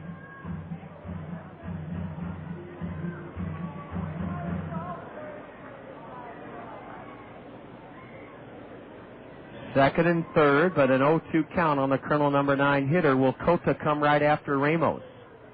Yes, he did, and a ground ball to second. A nice big hop for Irving Falu, and he throws in time. Jason Ramos fought off an 0-2 pitch and grounds out to second to end the Kernels' 2nd inning. The Kernels had a great chance to break out on top with runners at first and second and nobody out. Could not get a bunt down, and that turned the entire inning around. No runs, 1 hit, a hit batter, a wild pitch. There were no B errors. The Kernels leave a pair and have stranded 3. As we head to the top of the 3rd, it's the Kernels and Bees, no score. You're listening to Kernel Baseball in the Zone. Yes, spring is here. So is the bulky item cleanup in Cedar Rapids. Only specific wood and plastic articles are being accepted. The complete list is on the flyer you recently received in the mail. Be sure to check that flyer before putting out any items for city crews when they come to your neighborhood. If you have appliances, tires, and scrap metal you want to get rid of at no charge, follow the instructions on the back of the flyer. This reminder from your friends at Cedar Rapids Solid Waste and Recycling. A nod to the man walking his dog. The dog's name is Mickey. Hey, Mickey! Or is that the man's name? Oh, well. Mrs. Johnson tending her garden. Afternoon. Around the corner, past a kid shooting hoops. Nice shot. Moving pretty good now, past the soccer field. Spying a guy jogging and think, now that looks like serious exercise. When I decided to get in shape, I didn't really see myself in a gym or pounding the pavement. No, I went back to one of my first loves, riding a bike. You know that old expression, you never forget how to ride a bike? Well, it's true. And the folks at Hall Bicycle Company found the right bike for me. Sure, they had all sorts of fancy road bikes and mountain bikes, but the sales guy found out what I needed and got me a bike to roam the neighborhoods and bike trails. And now after work, I'm out on a new adventure, and I haven't felt this good since I was a kid riding a bike. Some things never change, and that's a good thing. On 2nd Avenue at 5th Street. Stop by and see for yourself that the world looks better on a bike. Hall Bicycle Company, since 1898. No score as we go to the third inning. It'll be the numbers 2, 3, and 4 men for Jim Gavella's Burlington Bees. Here in the top of the third on Isaac Newton Christian Academy. Afternoon and evening here at Veterans Memorial Stadium. The sun is shining brightly, a light breeze blowing out towards left center. Valentine on a real battle with Rodriguez wound up popping out to second after he fouled off 5 or 6 3-2 pitches in the first inning. Rafael gets ahead with a breaking pitch on the outside edge, strike one. Now a chopper foul past the B third base dugout, and that puts the batter Valentine in the hole, 0-2. Tri-vision signs above the outfield wall here at Veterans Memorial Stadium. Tri-vision means that they flip every 3 minutes, and your sign is up while a couple of other loyal local businesses are behind the sign that's showing, and then they flip every 3 minutes. Beautiful sign out in left center field. A new one this year, red and white, King's Material, just to the left of the 378 mark. Peck's Flower and Garden Shop with their distinctive pink color is right above the 378 mark. I'm sure Peck's phone has been ringing off the hook. I called them Friday to make sure my mom got a beautiful bouquet of flowers tomorrow from Peck's. Actually, hopefully she got them today. Ball 2 outside. It's 2-2 to Geraldo Valentin. Those Tri-Visions show up so beautifully here at the ballpark, telling the 200,000 fans that we expect this season that they believe in wholesome, affordable family entertainment, and they want you to think of them first when it comes to your consumer needs or wants. Ball 3 outside now. A ground ball to third, a short, backhanded by Ramos. He pops to his feet and throws, not in time. The ball glances off the mid of Ben Johnson and dribbles behind first base, but it's a base hit for Geraldo Valentin. Well, there's a case of Rafael Rodriguez trying to be too fine. He was ahead of the batter 0-2 and then ran the count 3-2 and lost him. Geraldo Valentin is aboard on an infield single. He grounded it to deep short, and Jason Ramos's throw was in the dirt, and even if it had been on target, I don't think the Kernels would have gotten Geraldo Valentin. So he's at first with nobody out, and the batter Mario Lasone. Lasone, a tall right-handed batter who walked in the first inning. A throw to first, and tough Sunfield for Ben Johnson. Back safely is Geraldo Valentin. Mario Lasone, Lisson, hit .289 in 71 games for Idaho. There goes the runner, and a balk has been called on Rafael Rodriguez. Oh, brother. Well, don't blame Rafael. His teammates never let him know. You've got to say, step off, step off, step off. And Rafael failed to step off. He flinched on the rubber, and that's a balk, and it's not a stolen base for Valentin, but a balk.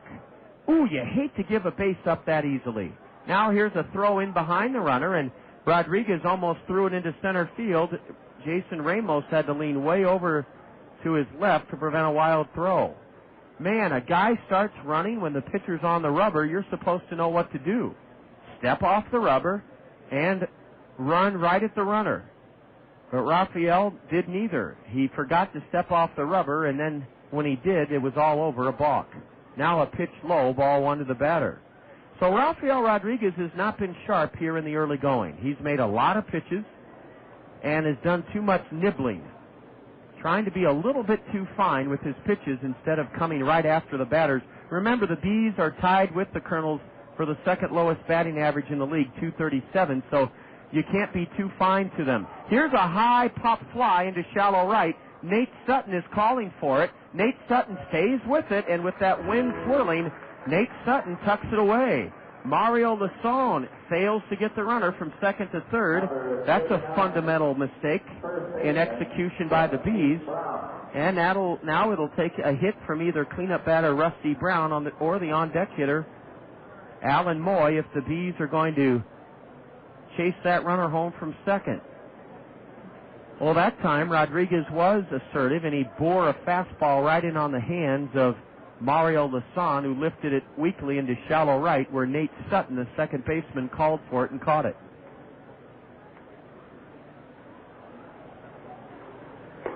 A fastball is upstairs to Rusty Brown.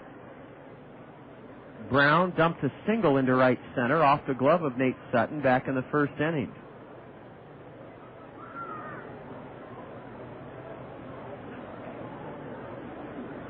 Rusty Brown. His real first name is Russell. He's 23 years old, from Fort Myers, Florida. The runner goes, a pitch high, the throw to third, and the runner is out! Tommy Duenas nails Geraldo Valentin.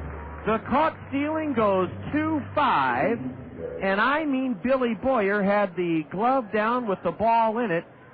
Now Billy's shaken up, or does he have a speck of dust in his contact lenses? No, Billy's back in fair ground now. I thought I saw him waving the Colonel trainer Eric Munson out to the diamond. Billy Boyer had the ball waiting on the corner of the bag at third as Geraldo Valentin was out by plenty, and I'm not sure what a good play that is to try to steal third with your cleanup batter at the plate, but I've always said I'll never question a team that runs. Sometimes when you run, you create defensive lapses by the team in the field. Other times you run into outs, and that's what Valentin did. That's the second runner Tommy Duenas has thrown out. Derek Norman, who reached on a steal attempt on an error by the shortstop Ramos. Derek Norman would have been out, so official scorer Rod Schulte back in the second inning credited Tommy Duenas with throwing out a runner. Meanwhile, the count's gone 3-1 to the number 3 hitter, Rusty Brown. He pokes one foul over the grandstand roof above the Colonel first base dugout. And the count full to Rusty Brown, the B cleanup hitter. No score, top of the third. As we approach, well, we're past 6 o'clock, and we remind you that this is Colonel Baseball on ESPN Radio 1600 AM, KCRG, Cedar Rapids, Iowa. The payoff offering. Inside ball 4. Rafael Rodriguez has his pitch total continue to mount as he walks Rusty Brown with 2 out here in the third inning. Alan Moy, who struck out on a disputed call in the first inning, bats for the second time. Moy spells his last name M-O-Y-E. Alan went to school in Texas. And last year with the Bees, in 13 games, he hit .234. A curveball stays inside to Alan Moy. He came over to the Kansas City Royal organization in a trade with the Cincinnati Reds.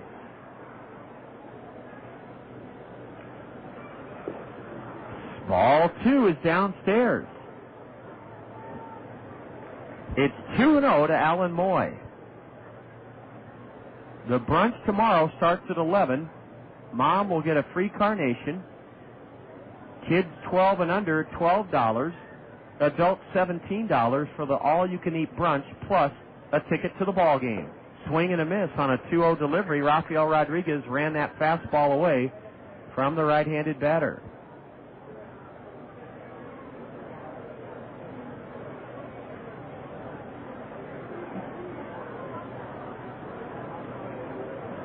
Leading away at first with 2 out is Rusty Brown.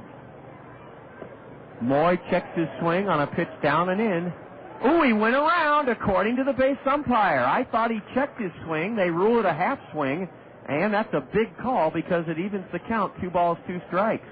Grant Menke, positioned between the mound and second, said Moy did break his wrist on that pitch low and in from Rodriguez. Now Rafael, with 2 out and the go-ahead run at first, comes set just above the letters, the 2-2. Strike 3 call! The slider on the outside corner, and Alan Moy knew it. Rafael Rodriguez with his second strikeout of the evening. He pitches around a leadoff infield single and a balk and a walk to keep the Bees from scoring. No runs for Burlington in the third, 1 hit, no Kernel errors, a man caught trying to steal third, and the Bees leave another runner stranded. They've now left 5 runners on in their first 3 innings. After 2.5 on this lovely Saturday evening, it's the Kernels nothing, the Bees nothing, and this is Kernel Baseball in the Zone. Ah, springtime. That time of year when your heating system still runs some, but it's also a time when your air conditioning may be running too. Who do you call when either of them fail? Well, never fear. The A-Team is here. The A-Team from Ahern Plumbing and Heating can inspect and ensure that your heating and cooling system is ready to go when you need it. 24 hours a day, call the A-Team from Ahern Plumbing and Heating. 393-4872. That's 393-4872 for Ahern Plumbing and Heating. When it comes to fun in the new Veterans Memorial Stadium, nothing compares to the Westdale Mall Mix 96.5 FM Home Run Hot Tub. As you bask in the soothing comfort of the Westdale Mall Mix 96.5 FM Home Run Hot Tub, you'll be taking in the action from a breathtaking perch just above the left field wall. Register for your chance to be drawn as the winner of the Westdale Mall Mix 96.5 FM Home Run Hot Tub by visiting Westdale Mall.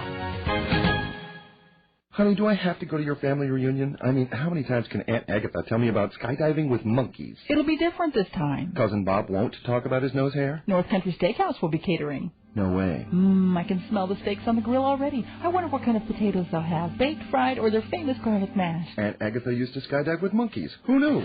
North Country Steakhouse. Call 378-3970 to have us cater your next event, because good food conquers all. Can I come, please? Uncle Joe is making the Statue of Liberty out of cereal boxes. Awesome, let's go. Top of the order for the Kernels in the home half of the third inning, Sean Rodriguez, who started the Kernel first by bouncing out to short, will face right-hander Luis Cota for the second time this evening. No score. Playing even with the base at third and 10 feet off the line is Mario Lasone for Burlington. And Sean pops one up towards shortstop.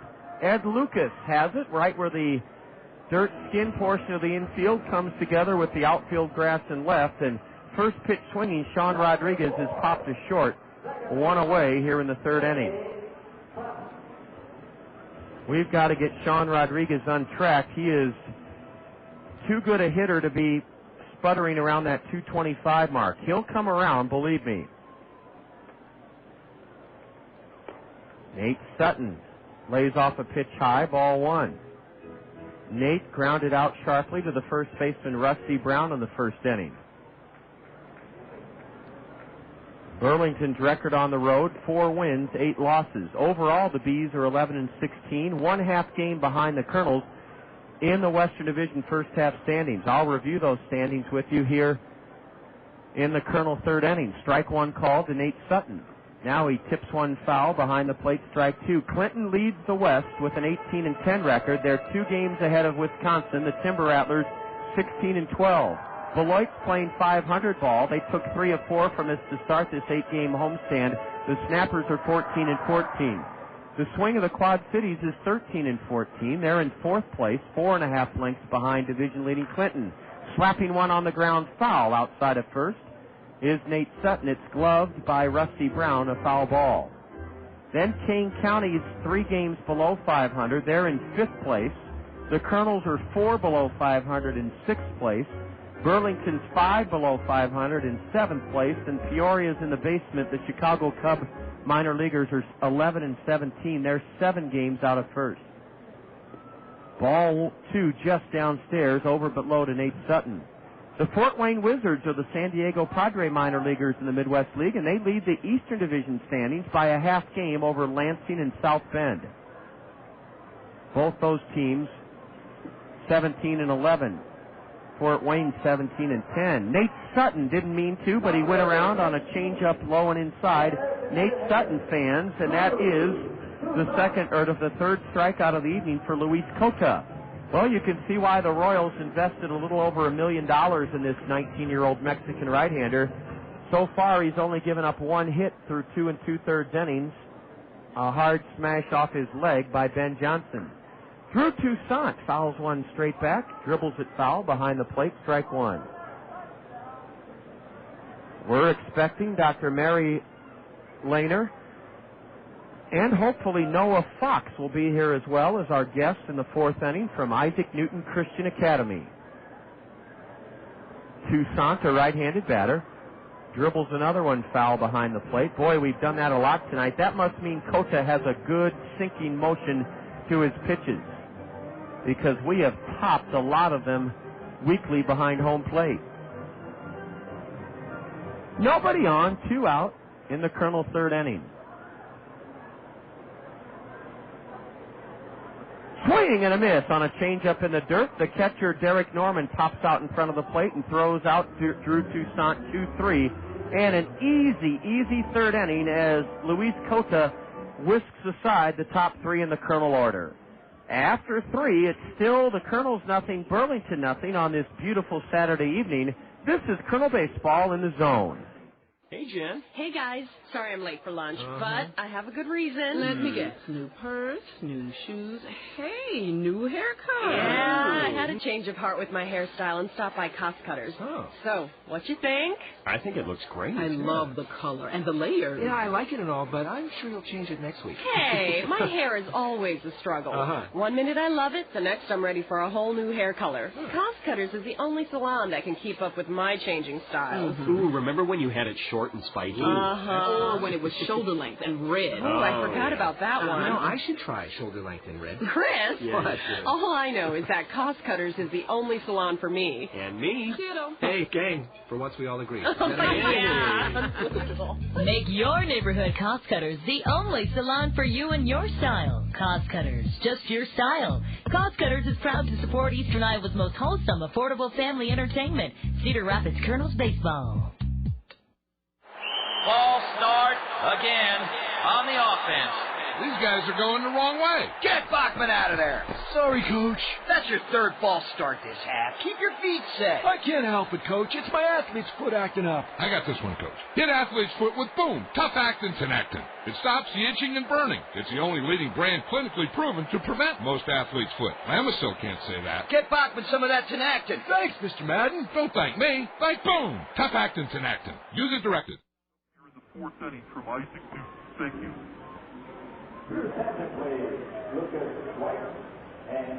Thanks, you guys. Thanks a lot.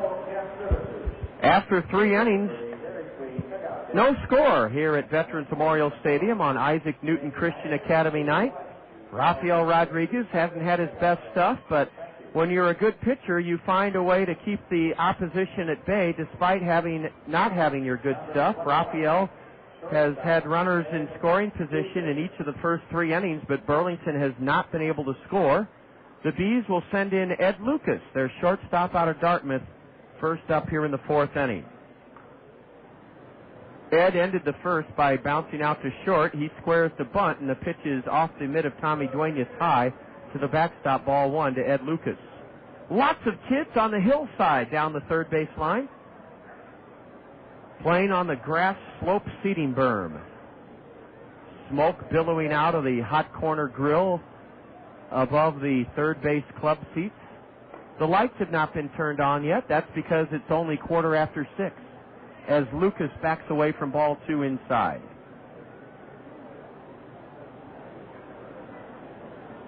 Tommy Duenas is given the sign, the 2-0 pitch.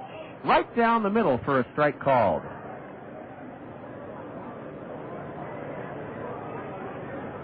Dartmouth is in Hanover, New Hampshire. Beautiful campus. Ed Lucas is from Grand Rapids, Michigan. Ball 3 is inside. Lucas is ahead 3-1.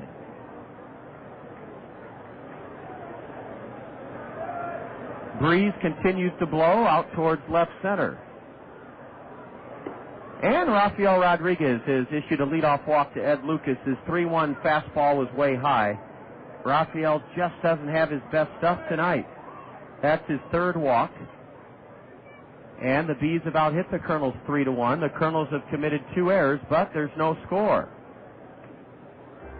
Mother's Day brunch tomorrow starts at 11. We'll have the South Slope Communications Triple Play show for you at 1:40. 1:40 South Slope Communications Triple Play show tomorrow. The Kernels dispatch right-hander Billy Lehman to their right field bullpen. Billy Lehman will warm up for the Kernels. Rafael Rodriguez's pitch count continues to soar here in the 4th inning. Eddie Solis, first pitch swinging, fouled out to Duenas, the catcher. Ball 1 low and away, and Duenas made a good stop on that pitch in the dirt. Eddie Solis didn't play in last night's series opener. The designated hitter's a right-handed batter with a 183 average, a homer, 6 RBIs. Solis was a 39th round pick of the Royals in 2003. He's from Los Angeles, 20 years old. There goes the runner, and a pitch grounded to short. Ramos backhands. Jason throws high, but out at first. Well, Jason Ramos had to go left to try to cover second, then slam the brakes on to go to his right and field the ground ball. Then he threw a little bit high. Ben Johnson, though, got on his pogo stick and leaped up in the air to come down with it, and it's an out 6-3 short to first. The runner at second is Ed Lucas. Lucas was running on that pitch.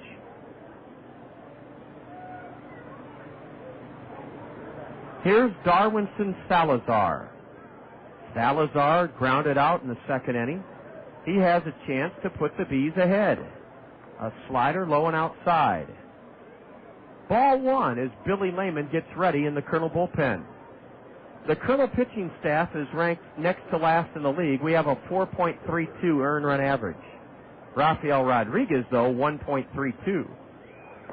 A strike and a throw to second, and it goes into center field. Getting up off the runner is the shortstop, Jason Ramos. Well, the Kernels were very fortunate as Tommy Duenas' throw either hit the runner trying to get back into second, Ed Lucas, or went right over his back. And then Jason Ramos fell on top of the runner, Lucas. I think Ed might have tried for third had Ramos not come down on him. That's because Sean Rodriguez is playing deep in center field. The 1-1 to the batter. Low, ball 2. Well, so far, the report from Kernan Ronan to the Los Angeles Angel headquarters in Anaheim for tonight's start will be unable to get ahead of the hitters and very good competitive effort. Swing and a miss, strike 2 on the batter. That means Rafael has not been sharp, but he's made big pitches when it has counted. Billy Lehman last worked Monday and was the loser against Beloit. No, Billy worked also on Wednesday in the Colonel win. Here's a drive to deep right. Warner Madrigal right in his tracks, though, has it. I thought that ball was hit a little bit further than it was. Madrigal didn't have to move a step in right, and that's the first out recorded by a Colonel outfielder this evening. Darwinson Salazar flies to right. Runner at second, 2 out for Derek Norman, who reached on an infield single his first time up. I mistakenly said that Billy Lehman last pitched Monday. Billy Lehman worked on this homestand Wednesday in the Colonel come-from-behind 8-5 win over Beloit. And on Wednesday night, Billy went an inning and a third, didn't give up any runs, no hits, struck out 3 and walked 2. Tommy Duenas went to the hill to have a word with Rafael Rodriguez about how he wants to pitch to the number 9 batter, Derek Norman. Strike 1 called. Norman swung in self-defense, actually. I think he went around. I also think it was going to be a strike called.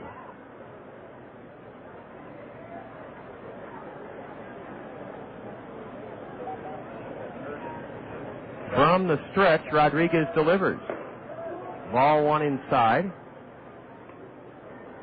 We've been telling you that Dr. Mary Lehner will be joining us here in the fourth inning, and hopefully Dr. Lehner's on her way up, along with Isaac Newton Christian Academy's Noah Fox. Derek Norman waits as Tommy Duenas goes back to the hill. Well, this game started at 5 o'clock, and we promised we got a couple of phone calls about whether Bob Brooks would be with us. Bob has arrived. We'll get him caught up on how this game has unfolded so he can pencil in his scorecard if he likes. But, Bob, I know one thing you can tell our fans after this next pitch is how that Kentucky Derby came out. Nobody here has a clue. Sounds like there's a story. There is a story. Don't tell me we had one of those photo finishes or perhaps nope, some sort of protest. Nope. Ball 2 to the batter. We had a 50-1 winner. Oh, brother. The second biggest payoff in 131 years. A ground ball foul past third, just foul, evens the count to the batter 2-2. So somebody who bet on a horse with 50-1 odds came out and, well, can retire probably after that bet. It was $107 for 2 buckos. Wow. And the horse's name is Giacomo, and that's the only thing I know about it. Well, that's kind of you to bring us up to speed, Bob. In other words, a huge upset of sorts. The 2-2. Grounded to short. Ramos has it, and Jason throws to first. Low, and a run scores. A throwing error by Jason Ramos, the third of the game. Well, the Kernels give a run away as Jason Ramos' throw on a routine ground ball underneath the mid of the first baseman, Ben Johnson.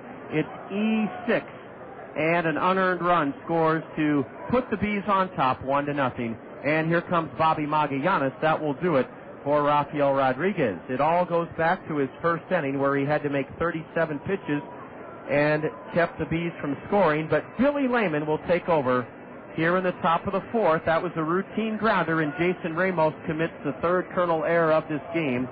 And Rafael Rodriguez is lifted after going 3 2/3. And in 3 2/3, he's allowed 1 run, unearned, on 3 hits. Rafael Rodriguez struck out 2, and he walked 3, and he walked the leadoff man in this inning, and it came back to haunt him as an unearned run scores. Well, Billy Lehman has come on. This is Billy's third appearance of this homestand. The right-hander was in the Kernel starting rotation to start the season, but has worked out of the bullpen the last 4 or 5 outings. Actually, this is his 4th outing out of the bullpen. Billy Lehman, 0-2 on the year, a 3.52 ERA, has pitched 15 1/3, given up 7 hits in 15 1/3. He has struck out 17 men in 15 1/3, but walked 18. So control has been his big challenge. Well, Bob, thanks for the Hawkeye Downs, for the Churchill Downs update. Were people kind of buzzing in the stands, or were they just dumbfounded about the win? I'm dumbfounded. About the 50-1 odd horse. Yes. What was his name again? Giacomo. Giacomo. With a G. Well, Bob? I stopped out to get some more details and the scores and so on, so we will keep you up to date as we go through the evening. The Steinbrenner horse, Bellamy Road, finished 6th. So George lost the Derby, but his team, the Yankees, won the game today on a shutout by Mussina against Oakland. So I think it was 5-0 New York. That's right. Well, Bob, we're going to have you get caught up a little bit. We're going to welcome Dr. Mary Lehner in with us. And, Bob, what we'll do is... They're here behind you. Yes. So they're raring to go. They're raring to go, but we are going to shuffle the deck a little bit and get you a little bit caught up so you can take the play-by-play in the latter half of the game this evening. Great to have you join us. It's 1-0 Burlington, and the batter is Irving Falu, a throw to first by Billy Lehman, and the runner is back. Derek Norman reached on a throwing error by Ramos, and that resulted in the only run of the game scoring. It comes here in the fourth inning, 1-0 Burlington. Billy Lehman's next pitch, or his first pitch, is a changeup, a dandy for a strike called. As I came across town, I was listening, and it seemed like the same old story with 3 errors. Well, we got it. We escaped the first 2. Rafael Rodriguez didn't have his best stuff tonight, but he sure competed hard. But he's lifted after going 3 2/3. The runner goes, a swing and a miss. The throw to second, right on target. Runner out. Tommy Duenas guns out his 3rd runner of this game. It was the shortstop, Jason Ramos, who took the peg, and the play went 2-6 to end the B 4th inning. But Burlington scores on an error and a walk, 1 run, unearned on 1 hit, or on no hits. 1 Kernel error, our 3rd of the game, and the Bees leave the bases empty. Dr. Mary Lehner has made it to the broadcast booth along with Noah Fox, and we'll enjoy visiting with the Isaac Newton Christian Academy folks when the Kernels come to bat in the bottom of the 4th inning. After 3 1/2, it's 1-0 Bees. This is Kernel Baseball in the Zone. Are you ready for a little racing? The Zone, ESPN Radio, 1600 AM, and Hawkeye Downs want to help you take the family to the races without blowing out your wallet. The last Friday of every month is now the Zone 1600 Family Night. Just click on the Zone1600.com and print the special Family Night coupon. Take it to Hawkeye Downs the last Friday of the month, and 2 adults and the kids get in for just $16. 16 simoleons to see the hottest racing in town? That's freaking unbelievable. Get your valuable coupon today at the worldwide headquarters of the Zone, thezone1600.com. And we'll see you at the Zone 1600 Family Night at Hawkeye Downs, the last Friday of every month, all summer long. Hawkeye Downs Racing. Another killer deal from your home of Hawkeye Downs Racing on the radio. The Zone, ESPN Radio, 1600 AM. North Country Steakhouse will open early on Sunday, May 8th. So whether you're planning a big family get-together for Mother's Day or a graduation party, call us today and make your reservations. Treat that special person to North Country's delicious steak, seafood, and chicken and all the fixins. We'll be open at 11 a.m. so you can start celebrating early. That's North Country Steakhouse, home of the best steaks around. Make your reservations now for your May 8th celebrations. North Country Steakhouse on Blair's Ferry Road in Cedar Rapids. All right. I'll get more later. Dr. Lehner, come down and meet Bob, and Noah Fox, come on down. Guys, we've been expecting you, and we have some catching up to do. Dr. Mary Lehner is from Isaac Newton Christian Academy, and she will be with us during the bottom of the 4th. Here's a high fly ball to left, and staggering underneath it and catching it is Darwinson Salazar. Aaron Peel hit it a mile high, and Salazar staggered underneath it, but in front of the warning track, he caught it. 1 out here in the 4th inning as Aaron Peel flies to left. Well, Dr. Lehner has brought up a guest, Noah Fox from Isaac Newton Christian Academy. Noah, what grade are you? 3rd.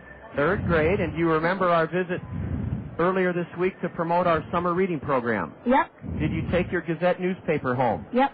Have you started filling in the baseballs to track your minutes? Not yet. That's okay. No, it's a busy time of year. Warner Madrigal leads the club in homers with 6. He was hit by a pitch to open the 2nd inning. Ball 1, or swing and a miss, by Madrigal. Now a swing and a miss on a changeup, strike 2. Noah, you're looking down to the red seats below the broadcast booth. You must have some friends you want to wave to. Okay. Can you find them? I think that's my... Yeah, there's my dad. Great. A pitch in the dirt, ball 1 to Warner. Well, Hey, Dad! Noah, what does your father do? He's a doctor. A doctor? What kind of doctor? A physician. Okay, a physician. Yep. Does he have a specialty? No, he does. He's a family. A family doctor. Well, those are the best kind. Well, Noah, let me straighten out your headset here a little bit. Okay. Bob Brooks is going to want to talk to you after we get off the air about this neat T-shirt you're wearing. Can you tell us what's on it? I used to have a football team, but I got off of it. Okay, but it was in the Metro Association, right? Yeah. Bob's involved in helping that organization. Ball 3 to Warner Madrigal. Noah Fox is from Isaac Newton Christian Academy. He's our guest during the bottom of the 4th inning. Another back to the hill. Easy for Cota, who picks it up to the right of the dirt path that comes from the mound to the plate, and Madrigal's an easy out 1-3. The Kernels have been completely handcuffed so far tonight by 19-year-old Mexican Luis Cota, and Burlington leads the game 1-0. Well, Noah, at a school like Isaac Newton Christian Academy, I have to ask you if you were named after the biblical hero who built the ark for the animals during the flood. I don't know. What do you think, Dr. Lehner? Noah is a popular name among Christians. Yay. Ben Johnson's at the plate. He has the only Kernel hit. Strike one call to the switch hitter batting left. Ben hitting .238. 1-0 Bees, bottom of the 4th inning. Noah, there must be about a month or less left of school. Yeah, I can't wait. I was the same way in 3rd grade. There's ball 1 low. Did you start your elementary school life at Isaac Newton? Yep. So you've been a part of the family there for almost 4 years. Yeah, we might do homeschool in 5th grade. Well, that'll be a lot of fun. I have a niece in Alaska that's being homeschooled by my sister-in-law, and for the 3rd grade year, your year, and she's really enjoying it. Fouling one off to the left is Ben Johnson. He's in the hole 1-2. Well, Noah Fox, you don't play football anymore. What do you enjoy doing? I do basketball right now. I had a game today. You had a game today? Yeah. Okay, what association or what organization? Pass the Rock. Pass the Rock. What a name for a league. Pass the Rock. And you had a game today. Yeah, we won. Great. Swing and a miss by Ben Johnson, and that is now 9 in a row set down by 19-year-old Mexican right-hander Luis Cota, a big bonus baby for the Kansas City Royals.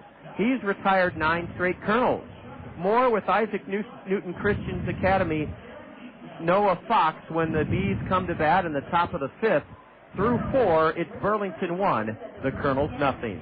And this is Kernel Baseball in the Zone. I'm Dave Shea. For 35 years, I was a news anchor for Channel 2. You may also see me driving around Cedar Rapids in my Honda Accord. Well, I retired from broadcasting, but I haven't given up my Honda. For years, I've told friends they should consider owning a Honda, specifically from Randy Keel Honda. Randy is a local dealer with 13 years of experience in matching drivers to the right vehicle. He has a fine selection of new Hondas, as well as quality pre-owned vehicles. And more than just a reliable service department, Randy Keel Honda offers Confidence, a 7-year, 100,000-mile warranty on every new vehicle sold. You can take my word for it, but you may also want to talk with other Honda owners. They're people you know, your friends, your neighbors, maybe even your relatives. And you can do more homework by logging on to Randy's website at www.randykeel.com. I'm a satisfied Honda owner, and I'm sure you will be too. See Randy Keel Honda today on Centerpoint Road Northeast. Before you hit the waves, come in and save at the Sea-Doo Make a Splash Spring event. Get great deals on Sea-Doo personal watercraft like the Room for 3 RXT, the most powerful personal watercraft on the market. Get 2.9% financing for up to 72 months, or low payments of $29 a month for 24 months. Don't miss out. Find a Sea-Doo dealer at Sea-Doo.com. Sea-Doo, leave everything else behind. Promotion ends 5/31/05. See dealer for complete offer details. Riders must be at least 16 years of age and have taken a training course. Okay, Noah.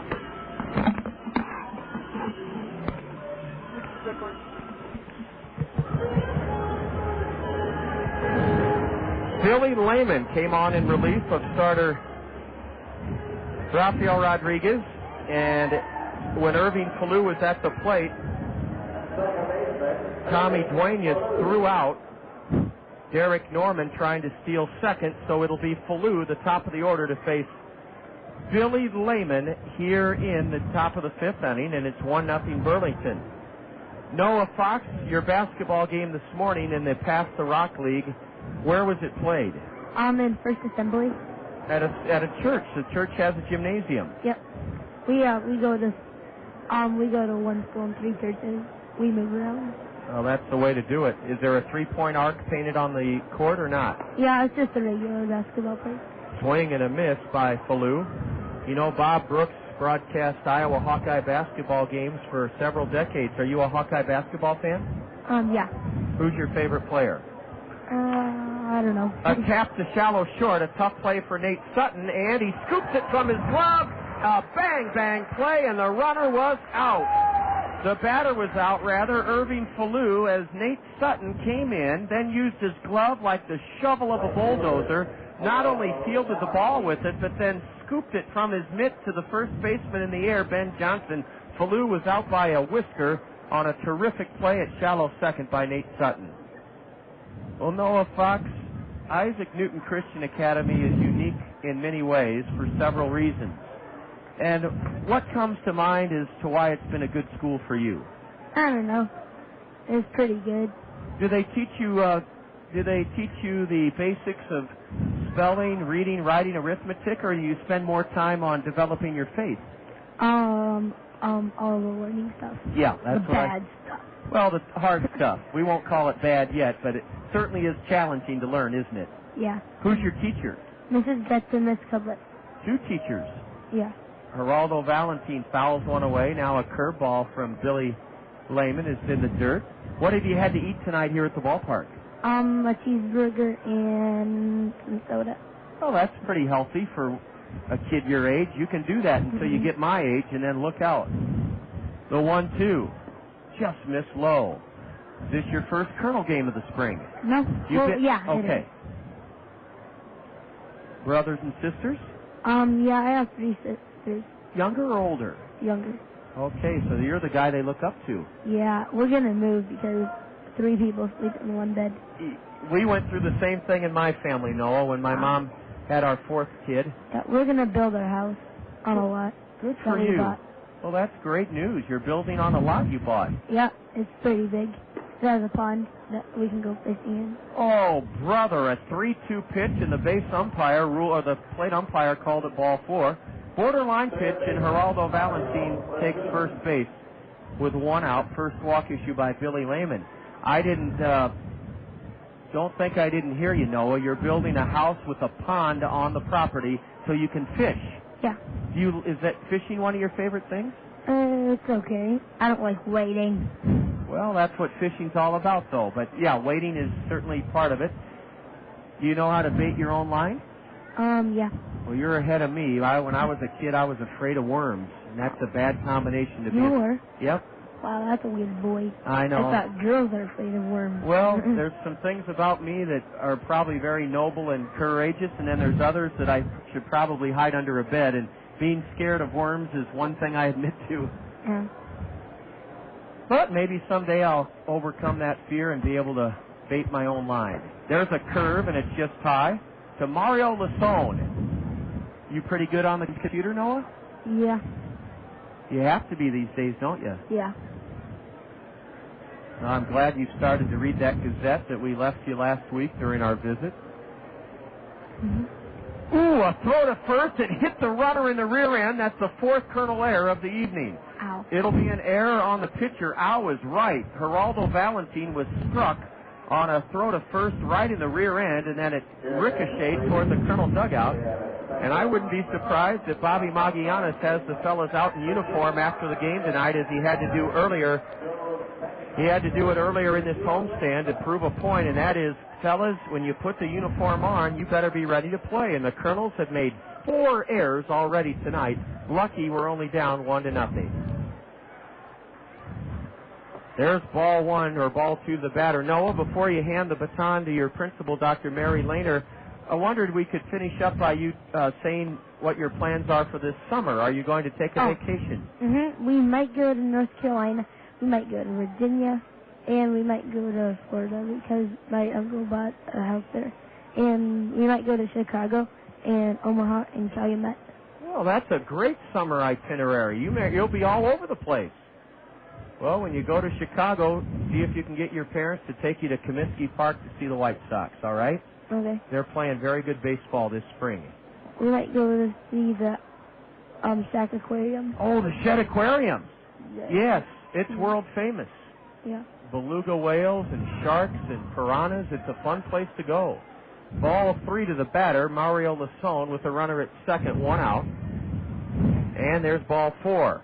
Well, Noah, I want you to enjoy the rest of the evening. Bob can show you where the pop machine is if you want to treat yourself to a soda pop. Okay, I don't have any money. Well, no, it's free up here, bud. Oh. It's free. It's on us. So why don't you hand it over to your principal? And Noah, thank you so much. Okay, bye. Great meeting you. Bye. Bye. Well, yes, he can come back in. I think he liked that idea of a free soda, Dr. Lehner. He did. Boy, I'll tell you, Noah's a great kid. He's full of spontaneousness, and I like that about kids. Yes, he is. I love when they ask a question, you'll get an honest answer. Uh-oh, here's a pitch in the dirt, and the runners move up to second and third. So with one out, Billy Lehman has walked 2 batters, committed an error, and now thrown a wild pitch. And the Bees have a great chance to add to their 1-0 lead. Well, Dr. Lehner, Isaac Newton Christian Academy is certainly a special place. This past off-season, you were kind enough to invite me to your fundraiser, your annual fundraiser that featured Bobby Richardson, the former Yankee great, and let me thank you because that meant a lot to me. You're welcome. We're glad you could come. What a speaker Bobby was. Yes, he was. He shared his faith in such a unique and uplifting way, a way I could understand. And I'm not a biblical expert by any means. The Colonel infield is in for the play at the plate. There's a strike call to Rusty Brown, 1-1. Colonel infield in, top of the 5th inning, 1-0 Bees. Burlington pitcher Luis Cota has given up 1 hit in 4 innings and retired 9 straight Kernels, 5 of them on strike. So we can't afford to get too much further behind in this one. There's ball 2 outside. Dr. Lehner, I know your testimony is one of faith because your husband unexpectedly lost his job. You had left the Cedar Rapids public school system because of his job situation, and in a moment I want you to tell me what the Lord did to open the door for you at Isaac Christian. Or Isaac Newton, rather. A number to short. Ramos will... Oh, he fell down. He fell down, and the grass must be slippery. The runner would have been out at first. The runner holds at third. Rusty Brown grounded it weakly to shallow short, and Jason Ramos fell down. He lost his footing on the grass. You can't blame him for that. The bases are loaded. They'll have to credit Rusty Brown. Well, I don't know if you can call that a fielder's choice or a base hit. We'll have to ask Rod Schulte. The bases are loaded with only 1 out. The batter, Alan Moy. And Dr. Lehner, how did it happen that you came to Isaac Newton Christian Academy?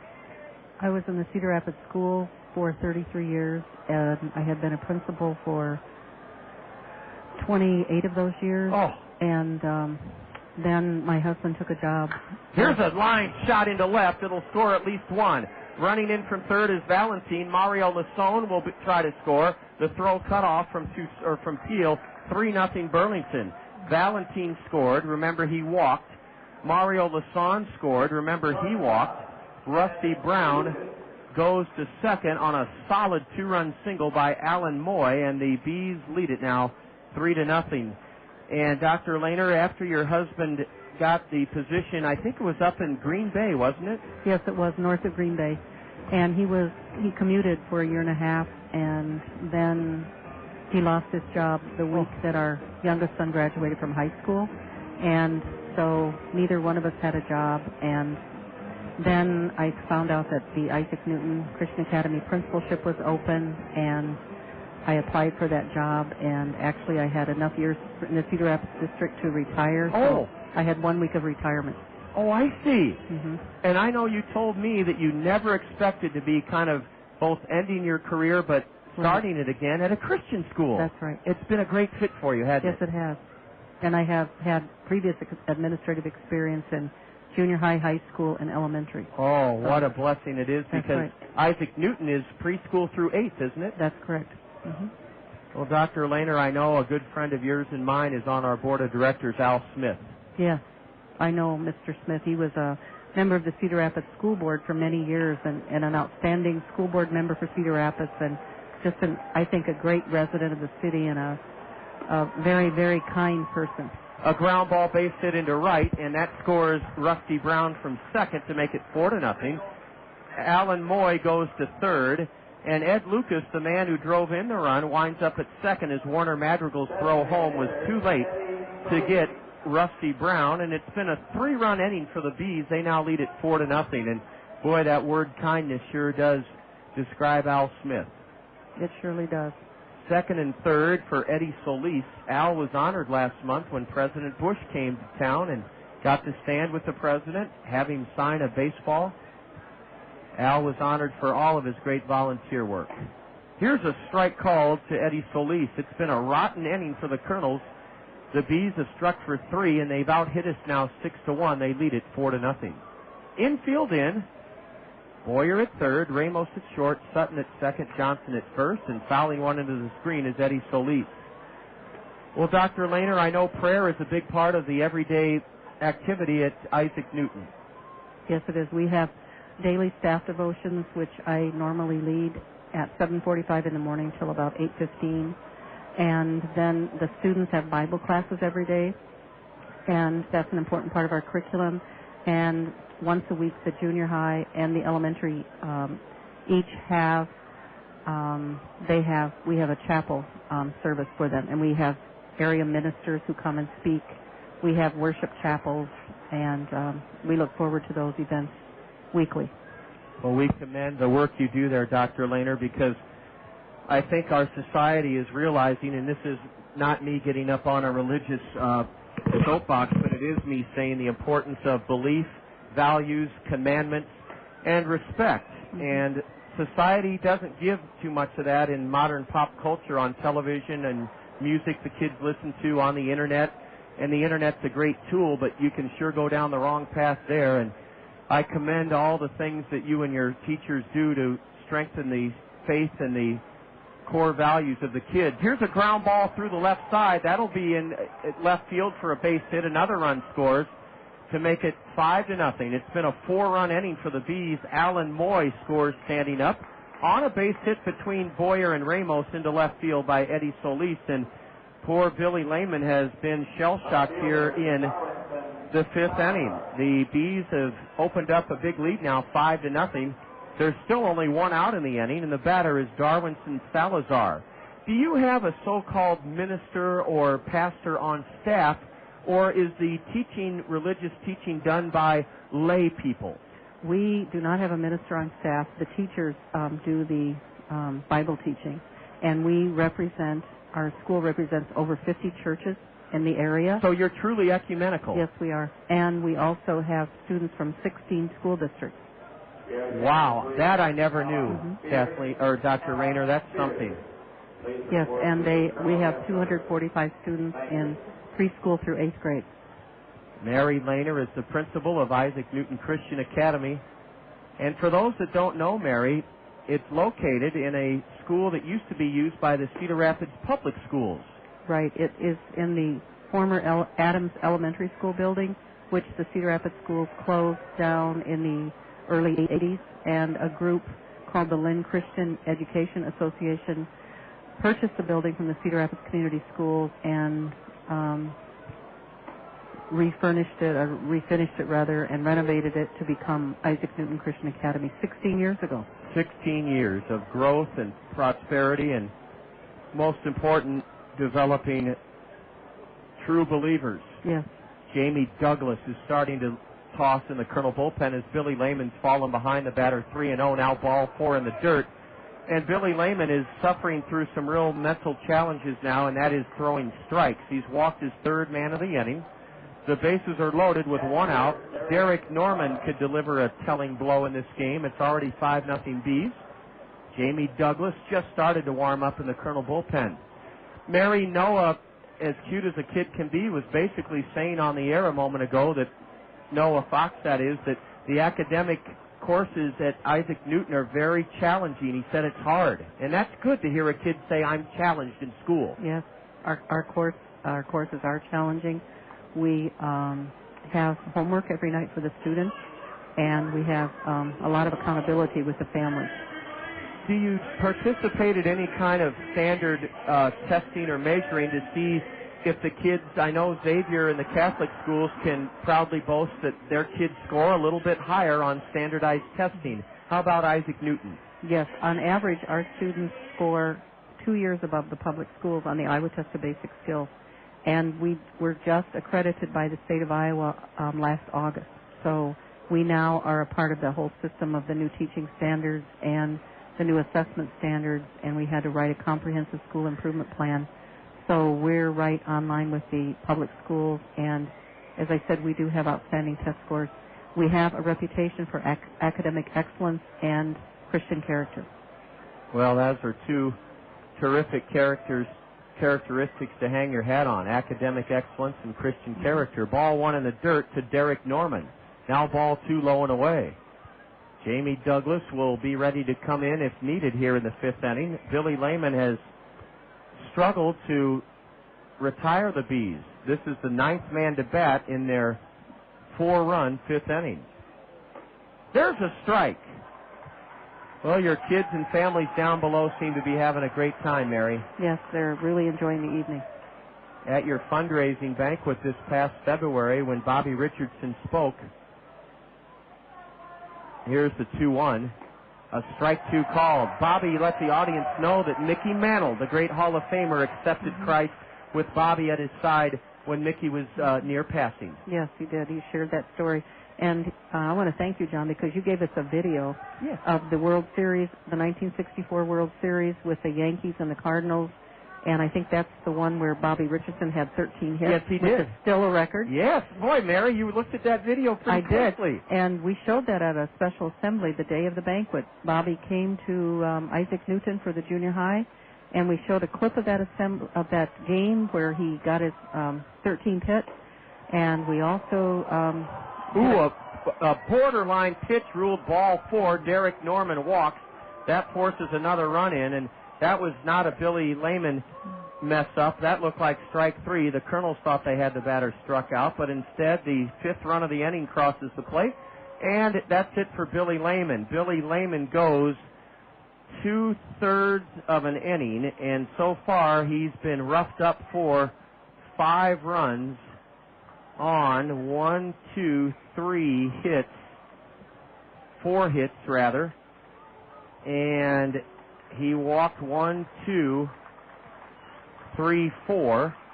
Jamie Douglas is coming on. The lefty Jamie Douglas takes over. It's 6-0 Burlington, and what a tribute to Billy Lehman, Mary. He had a tough outing, but the Kernel fans here know he's downhearted, so they're giving him a lift. That's good. Yes, That's it good. is. Mm-hmm. Mary, I didn't mean to cut you off after you showed the video of Bobby Richardson's 1964 World Series. It's the first World Series I remember seeing as a first grader. In fact, I kind of faked my mom out and said I wasn't feeling well for one day so I could stay home and watch it on black and white TV. What else did you do with the video then? We also used it at First Assembly because Bobby Richardson spoke at church that next Sunday.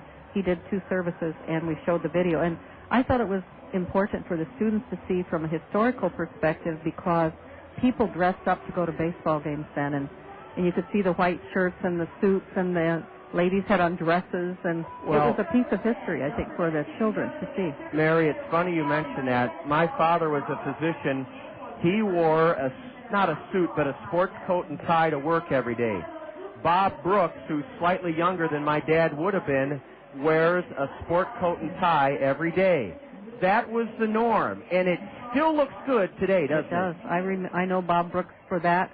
That's his trademark, but more importantly, I always have enjoyed listening to him on the radio. Well, you're going to get to hear him tonight. Yes. Bob gave us a report on the Kentucky Derby. A 50-1 odds horse won it. His name begins with G, and Bob will refresh our memories. Jamie Douglas has come on, and Jamie's had a tough go of it his last 3 outings, but let's hope he can get it turned around here and keep the Kernels at least somewhat in the game. The Kernels are down 6-0, and Jamie Douglas, a lefty, has come on to face the man who got this all started in the 5th inning by grounding out to second, Irving Falu. Since then, 8 straight B batters have reached. They've credited Rusty Brown with an infield single on that play earlier where Ramos was in for the play at the plate and Jason slipped. Here's a high drive into center. Rodriguez will make the catch. The runner at third tags, and that runner scores to make it 7-0. Well, first pitch swinging, Irving Falu lifted one into straightaway center. It's a sacrifice, and it's an RBI for Falu. Scoring from third was Eddie Solis, and that is the 6th run of the inning for Burlington. Well, Dr. Lerner, all the principals that have come up this spring to visit with us on their school's special night here at the ballpark, Bob and I have let them, we've opened up the mic, and in case we haven't covered some ground, we should with our listeners. Any other thoughts that you'd like to share with us about yourself or Isaac Newton Christian Academy? I would like to say that Isaac Newton Christian Academy is a great school in that earlier I talked about academic excellence and Christ-like character, but actually I think our main focus is the Christian character, and we teach students to be respectful and responsible, and we believe that Jesus is our Savior, and we work really hard at unity, and it works because we have students from 50 churches. Wow. But it does work. Sure does. And I think that we are known in the community for the types of students we send on to high school. Well, you send great kids not only on to high school, but junior college, yes, we do. Then the work world. It's 2-1 to the batter, and here's a line shot into right center by Geraldo Valentin. Racing around third and scoring the 7th run of the inning is Darwinson Salazar. Darwinson Salazar scores, and that makes it a 7-run inning. Derek Norman went to third on the base hit into right center, and this one is quickly becoming a bit of a laugher as Burlington is really laying a licking to the Kernels here in their 7-run 5th inning. Dr. Lehner, what do you enjoy doing in the summer at this point in your career? Well, I work in the summer because we work year-round, and my favorite thing to do in the summer actually is my husband and I are NASCAR fans. I would have never, ever guessed that. Well, I know. You are a NASCAR. There you go, Dr. Lehner. Yes, I'm a NASCAR fan. Well, who's your favorite driver? Well, my favorite driver, I think, is retired. That's Terry Labonte. I think he's retired, but I've been to several racetracks, and my favorite racetrack is in Michigan.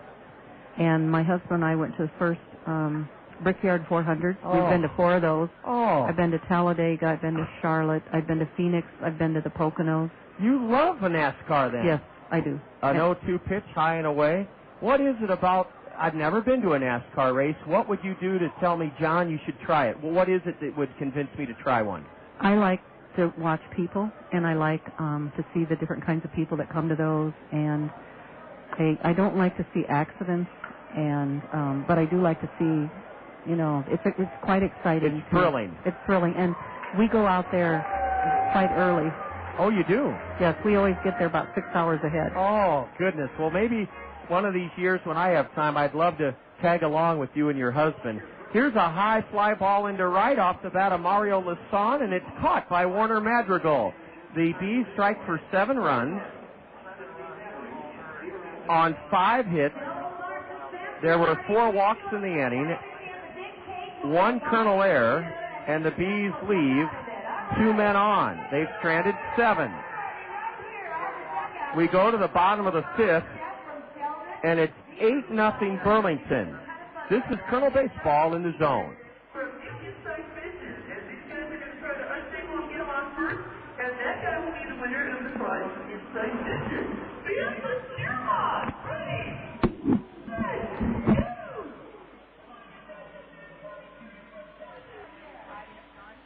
Again, we go to the bottom of the 5th inning after the Bees strike for 7 runs in the top of the 5th.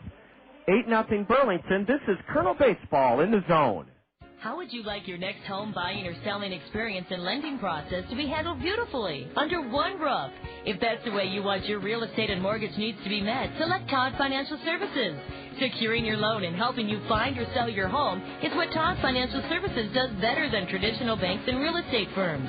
You'll be fully informed, supported, and taken care of so that buying, selling, or financing your home will be a pleasurable experience. Todd Financial Services, eager to meet all of your mortgage and real estate needs under one roof. For more than 70 years, Rockwell Collins has been dedicated to providing innovative and dependable aviation electronics and communication solutions worldwide. We also bring a dedication of excellence to our communities to help ensure growth and prosperity.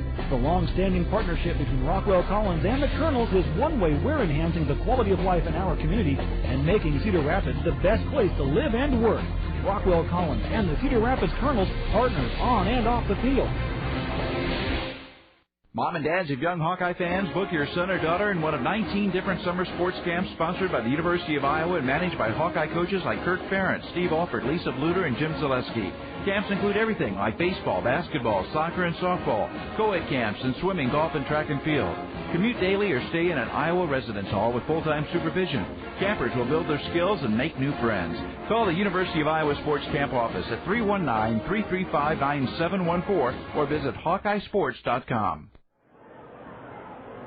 Well, the Kernels endured a pretty good thrashing in the top of this fifth inning. The Bees sent 12 men to the plate. They scored 7 runs. They lead at 8-0 on Isaac Newton Christian Academy night. The lights have just been turned on. Tommy Duenas swings and misses at the first pitch, and now another cut and a swing and a miss. Strike 2, as Luis Cota has shackled the Kernels through 4 innings. No runs, 1 hit.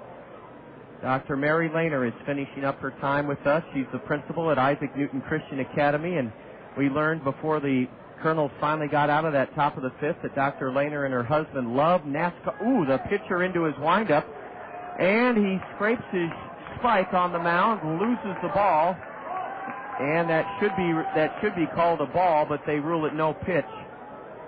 There's no balk because nobody's on. Crowd got a kick out of it.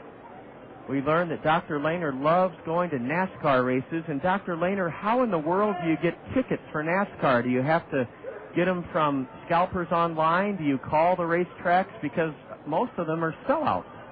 Actually, we have permanent seats at the Charlotte track, and I don't recall how my husband got those. And then when the Brickyard started, I believe it was 1996, actually, we got tickets right away, and then we went to 4 Brickyard games, races rather. So it's not that hard to do it. We do it online. Oh, you do? Okay. And I'm high pop foul down the left side by Tommy. Count remains 1-2. I'm guessing that a NASCAR ticket is about $150. That's a good guess. We went to a race probably in 1996, 1995 in Talladega. That was a thrill, and the seats were $80. Wow, what a bargain. Swing and a miss by the Colonel catcher, and that's 10 in a row set down by right-hander Luis Cota.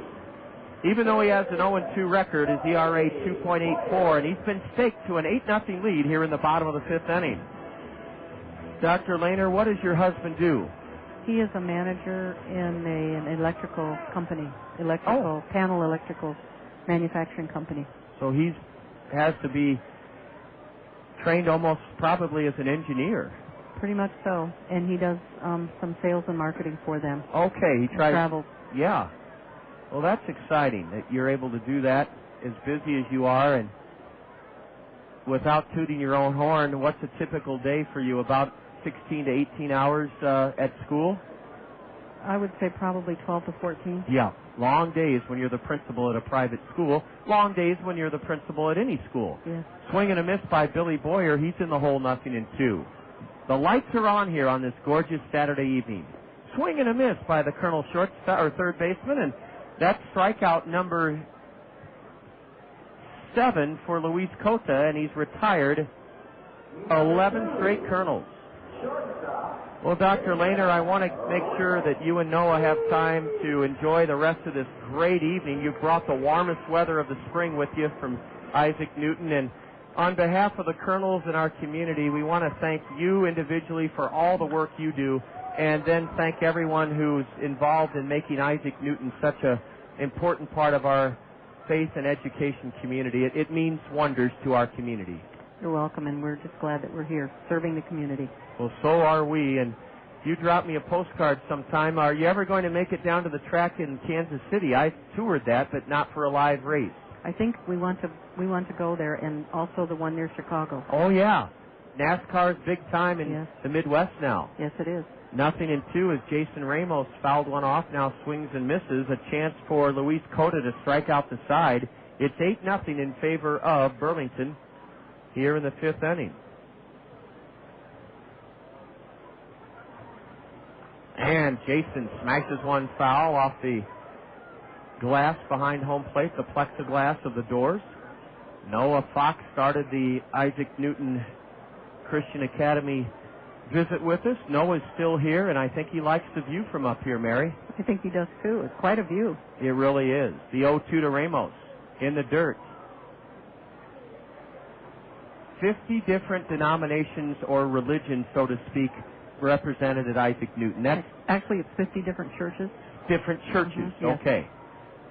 50 different churches. Wow. The founding fathers would be very proud, wouldn't they? I think they would be. Here's a high pop foul off to the left by Jason Ramos. You do such a great job. Your fundraiser was as low-key as I've ever been to. There was an envelope with the encouragement to, you showed what the school's all about and asked people to give as much as they could, and I bet it was a big success. Yes, it was. And then I gave you one of our apple pies. We have apple pies, Newton's apple pies that we have in the fall. Oh, that's a tradition. Yes, we made 4,300, I think, last fall. And then we just yesterday had our final fundraiser of the year. We did a walkathon to Knowledge Park and back from our school. Two great projects. Yes. Swing and a miss by Ramos, and down on strikes go all three Colonel batters. 12 straight have been retired by the 19-year-old Mexican right-hander, Luis Cota. Dr. Lehner, Noah Fox, thank you so much. Thank you, John. Enjoy the rest of your special night here, Isaac Newton Christian Academy. In the sixth inning, we'll have our Springhouse trivia question for you. It's coming up next. After 5, it's all Burlington, 8-0 over the Kernels, and this is Colonel Baseball in the Zone. Papa John's pizza, it's so good. Better is best, that's understood. Better call Papa John's tonight. Better call Papa, he's got it right. Better ingredients, better pizza. Papa John's. Attention baseball fans, call your local Papa John's for our home run special. Get a large pizza with up to 3 toppings of your choice for only $9.99. Papa John's. Better call Papa. Who will be the next KCRG TV9 Athlete of the Week, presented by Blair Ridge Dental? Nominate your athlete from any sport at any high school in the KCRG TV9 viewing area by calling Newsline 9 at 365-9999. Nominations are accepted Saturday through Monday. Then Tuesday, see the weekly finalists on KCRG TV9 News at 6. Vote for your favorite nominee by calling City Line. In Cedar Rapids, call 363-7000. Enter category prep. That's category 7737. Or log on to KCRG.com and cast your ballot online. Thursday, meet the winner on KCRG TV9 News at 10. Plus, hear an interview with the newest athlete of the week on Game Day with Scott Unash here on The Zone. And check out the winners gallery posted at thezone1600.com. Catch the KCRG TV9 Athlete of the Week presented by Blair Ridge Dental on KCRG TV9 and here on The Zone, ESPN Radio 1600 AM.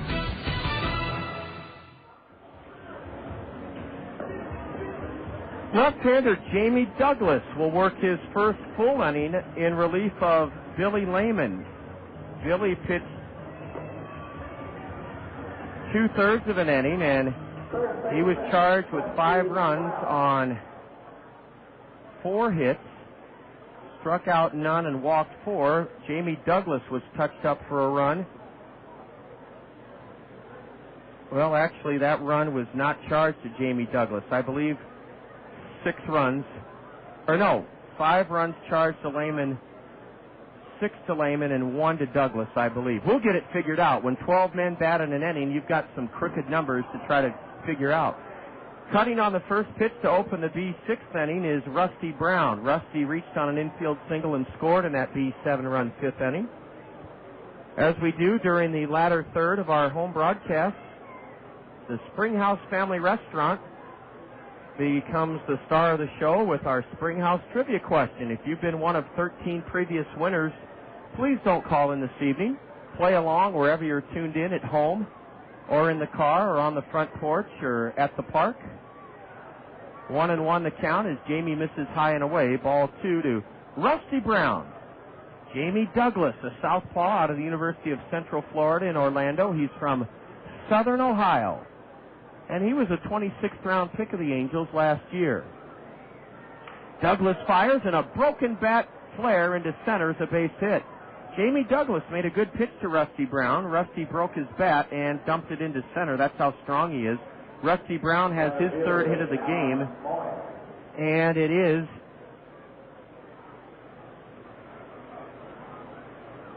for the Bees their ninth hit of the night.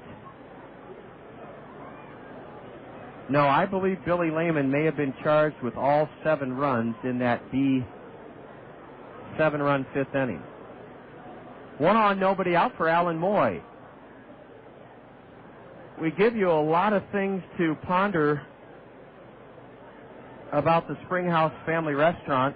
They have so many great menu items, and we want to encourage you to try their slow-cooked pork ribs tonight. Every Friday and Saturday night at the Springhouse, slow-cooked pork ribs, so tender they fall off the bone at the Springhouse. Try them tonight. It's only a little bit after 7. Slow-cooked pork ribs at the Springhouse tonight. Ball 2 is high and away to Alan Moy. Alan delivered a 2-run single his last time up in that B 7-run fifth inning. The Bees are on top, 8-0 here in the top of the 6th inning. Strike 1 call to Alan Moy from the Colonel Southpaw. We'll give you our Springhouse trivia question here in this top of the 6th inning, and have you call us up after the inning ends. Pumping one foul off the facade of the first base stands. For strike 2 is Alan Moy.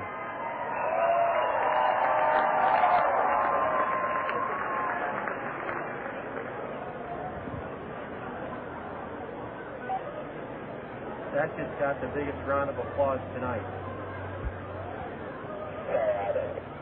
Here's a high drive foul off to the right, and it's still 2-2 to Moy. Our Springhouse trivia question, and please don't call until I give the number out at the end of this top of the 6th inning. We'll have it for you after Jamie Douglas comes set at the belt and delivers to Moy. A high pop foul off to the right. Last night, 1991 Cedar Rapids Red Trevor Hoffman became just the 3rd relief pitcher in baseball history to earn 400 career saves. Name one of the other 2 closers to accomplish this remarkable feat. And we'll give you the phone number to call at the end of this B 6th inning. 1 on, nobody out. Burlington ahead, 8-0. Moy, a right-handed batter, swats one into right. Madrigal on the run, has it. Warner Madrigal had to scoot quickly to his right to catch that hard drive off the bat of Alan Moy. 1 on, 1 out. And the batter, Ed Lucas. Ed has walked and scored in this game, and then he singled in a run and scored in the B 7-run fifth. Again, our Springhouse trivia question. We'll give you the phone number to call at the end of this inning. Last night, 1991 Cedar Rapids Red, Trevor Hoffman became just the 3rd relief pitcher in baseball history to earn 400 career saves. Name one of the other 2 closers to accomplish that remarkable feat.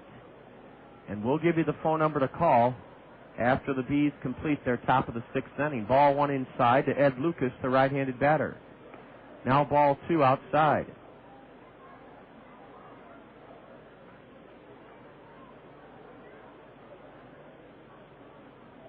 Rusty Brown at first with 1 out.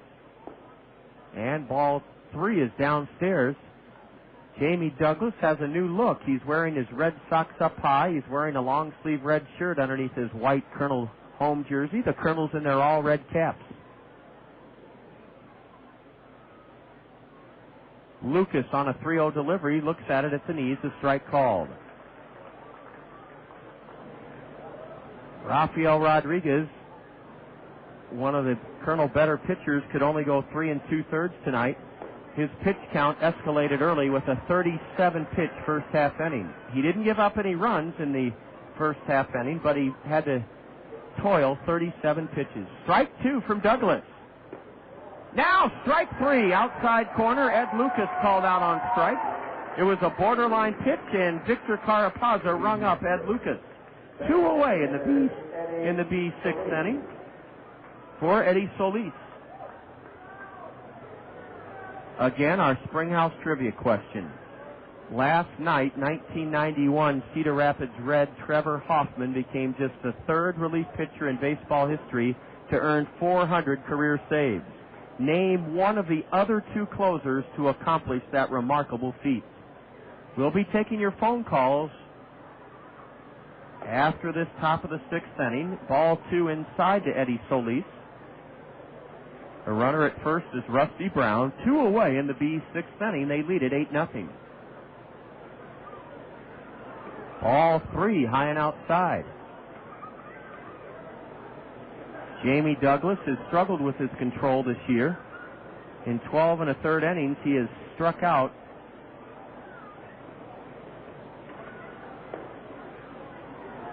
23. Well, let me double check that as he walks Eddie Solis.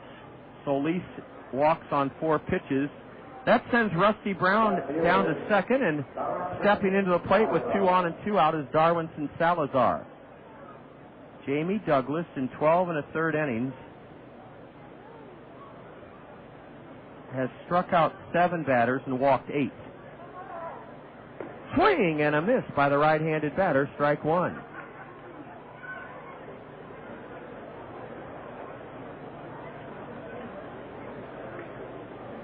Good-sized crowd here tonight. Not quite the number we had last night, just under 3,000 last night. Ball 1 is low from the Colonel lefty.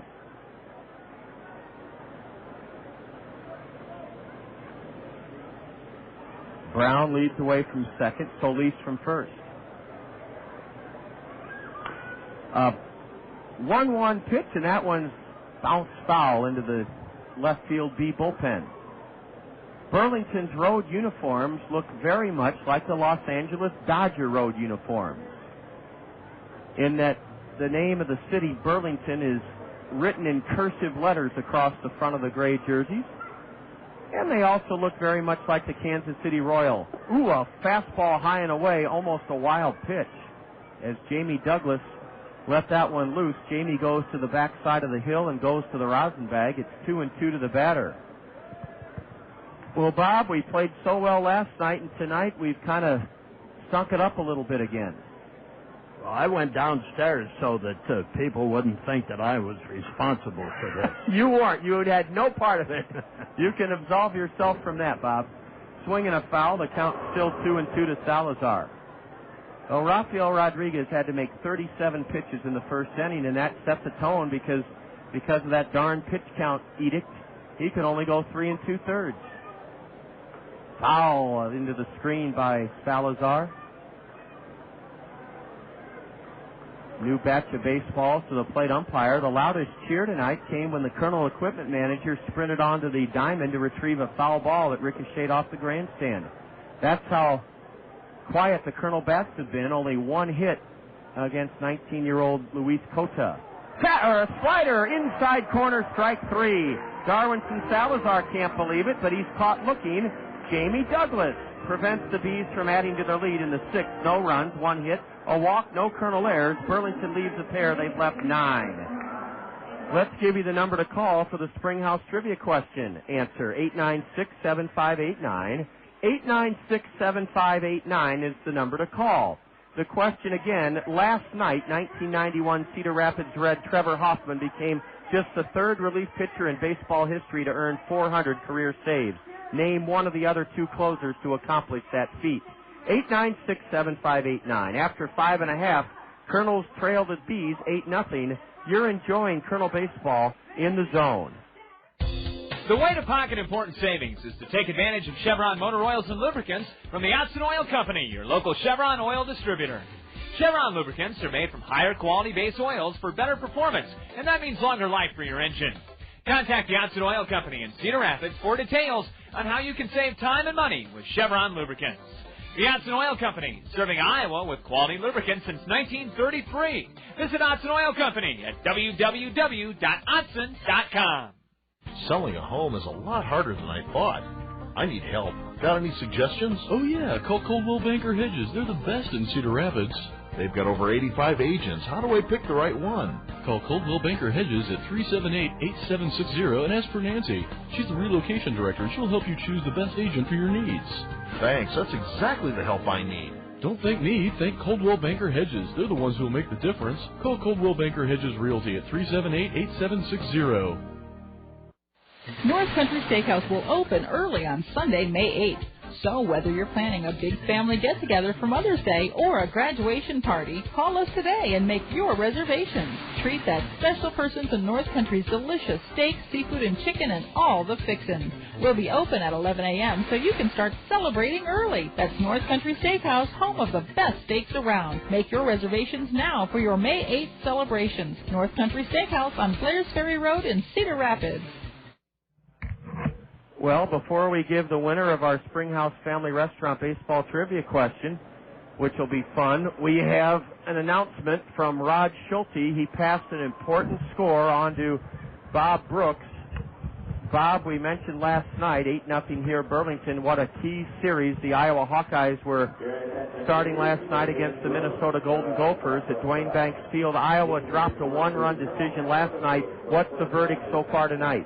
Well, the verdict is that the winner's flag is flying over Duane Banks Field. The Hawks have taken 2 from Minnesota today, 2 obviously tension-filled baseball games. Hawks won the first one 3-1. Then it was tied after 6 innings at 8-8, and the Hawks won the second game 10-9. Wow. Here's a high fly ball down the right field line off the bat of Rodriguez. And coming way in from right to make the catch in the heel of his mitt is Geraldo Valentin. That's 13 in a row retired by Luis Cota. And Rodriguez is 0 for 3. The only Kernel hit tonight, a hard hit smash off the pitcher's leg back in the second inning when the game was scoreless by Ben Johnson. Well, that puts Iowa in what kind of position, Bob, that it's a must-win tomorrow, or could they afford to split if they lose? Well, they could split tomorrow, yes. It wouldn't put them out of it. They're obviously in the playoffs in the Big Ten. That was Jack Dom's goal. And they're now all alone in second place.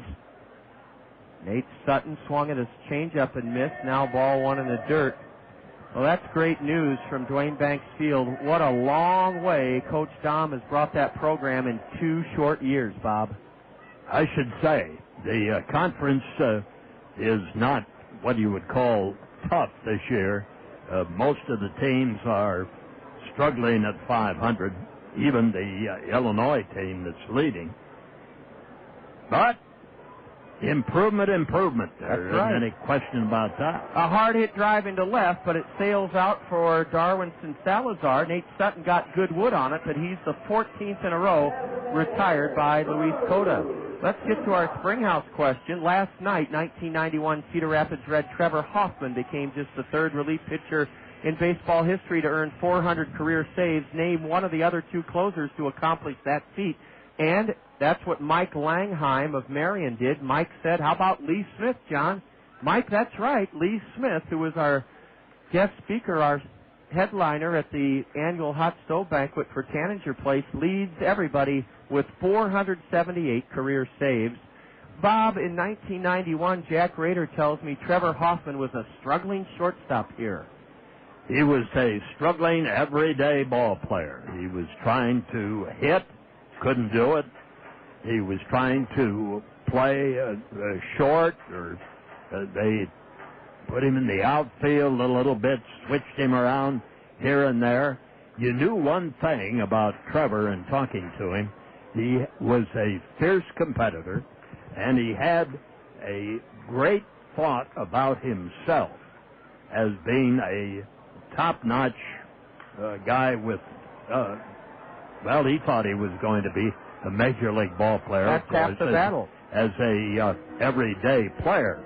But he had a hop in a fastball, and a very, very good fastball. And he was about ready to get released because it just wasn't in the cards for Trevor Hoffman to be an everyday ball player. So what happened? They decided that rather than give up on him, they would make him a pitcher. And he went down to the bullpen, and the rest is history. Yeah, he found it. Yep. So we'll pick. I've been looking out here at the base umpire, Menke, who he was down on one knee out there in right center field. And yeah, hope he was just tying his shoe, but for a minute I thought maybe he'd sprained an ankle or something. But Trevor Hoffman made the transition right here in Cedar Rapids from everyday ball player to relief specialist and then on to stardom. And hopefully Hall of Fame. Drew Toussaint lifts one to deep left, and it's caught out there by Geraldo Valentin to end the inning. 15 in a row set down by right-hander Luis Cota. Mike Langheim told us he's a White Sox fan, and Mike, congratulations. You're our Springhouse Trivia Question winner. You've won a $5 gift certificate to the Springhouse. Bob and I will take you down the final third after 6, 8-0 D's. This is Colonel Baseball in the Zone. Want to get caught up on this myth? No, I do. Just tell me who the first batter is for Burlington. Derek Norman, number 9 hitter. Okay. That's all I need. I need to get it out a little bit. I need to wet my whistle. Sure. Let it. Huey, how you doing, hon? Good.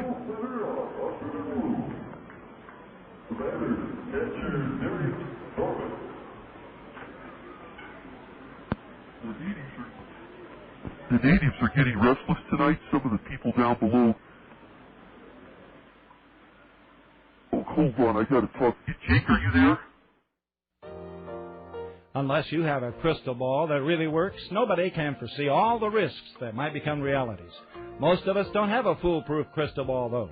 That's why it's sensible to consider the calamities that might occur to your car, home, business, or life, and insure yourself against the worst. See Phil Andrews, your Pekin insurance agent, about a well-planned insurance program for your individual needs. The future is uncertain. See your Pekin insurance agent, Phil Andrews, at Weidenhammer Andrews Agency. There's a reason Dick Ramsey is the #1 home seller for the #1 real estate company, Skogman Realty. It's because Dick Ramsey works harder for you than anyone to make selling your home easy for you. Take Dick's one-of-a-kind home trade program. Buy one of Dick Ramsey's homes and Dick will buy yours. Dick Ramsey provides 2 other unparalleled services: a free 1-hour telephone loan approval and a free 1-hour telephone appraisal on your property. Dick Ramsey of Skogman Realty, the #1 home seller for the #1 real estate company.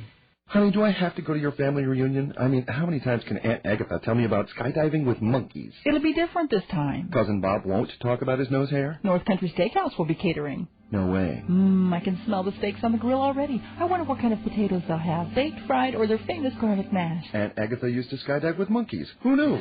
North Country Steakhouse. Call 378-3970 to have us cater your next event, because good food conquers all. Can I come, please? Uncle Joe is making the Statue of Liberty out of cereal boxes. Awesome, let's go. Norman, the first batter for Burlington, swings and it's a line drive to the third baseman for 1 out, and that brings up Irving Falu, the second baseman. So Derek Norman is retired. But the score here is 8-0 Burlington. And again, Cedar Rapids has come up with 4 errors in the game that have contributed to a 7-run 5th inning. Now the stretch by Jamie Douglas, and the pitch is swung on and fouled off to the right, and the count moves along to 2 balls and 1 strike. 1 out, nobody on. Beautiful night out here at the ballpark. Let's hope we have a beautiful day tomorrow for the Mother's Day brunch that starts at 11 in the morning. Curveball is low and inside.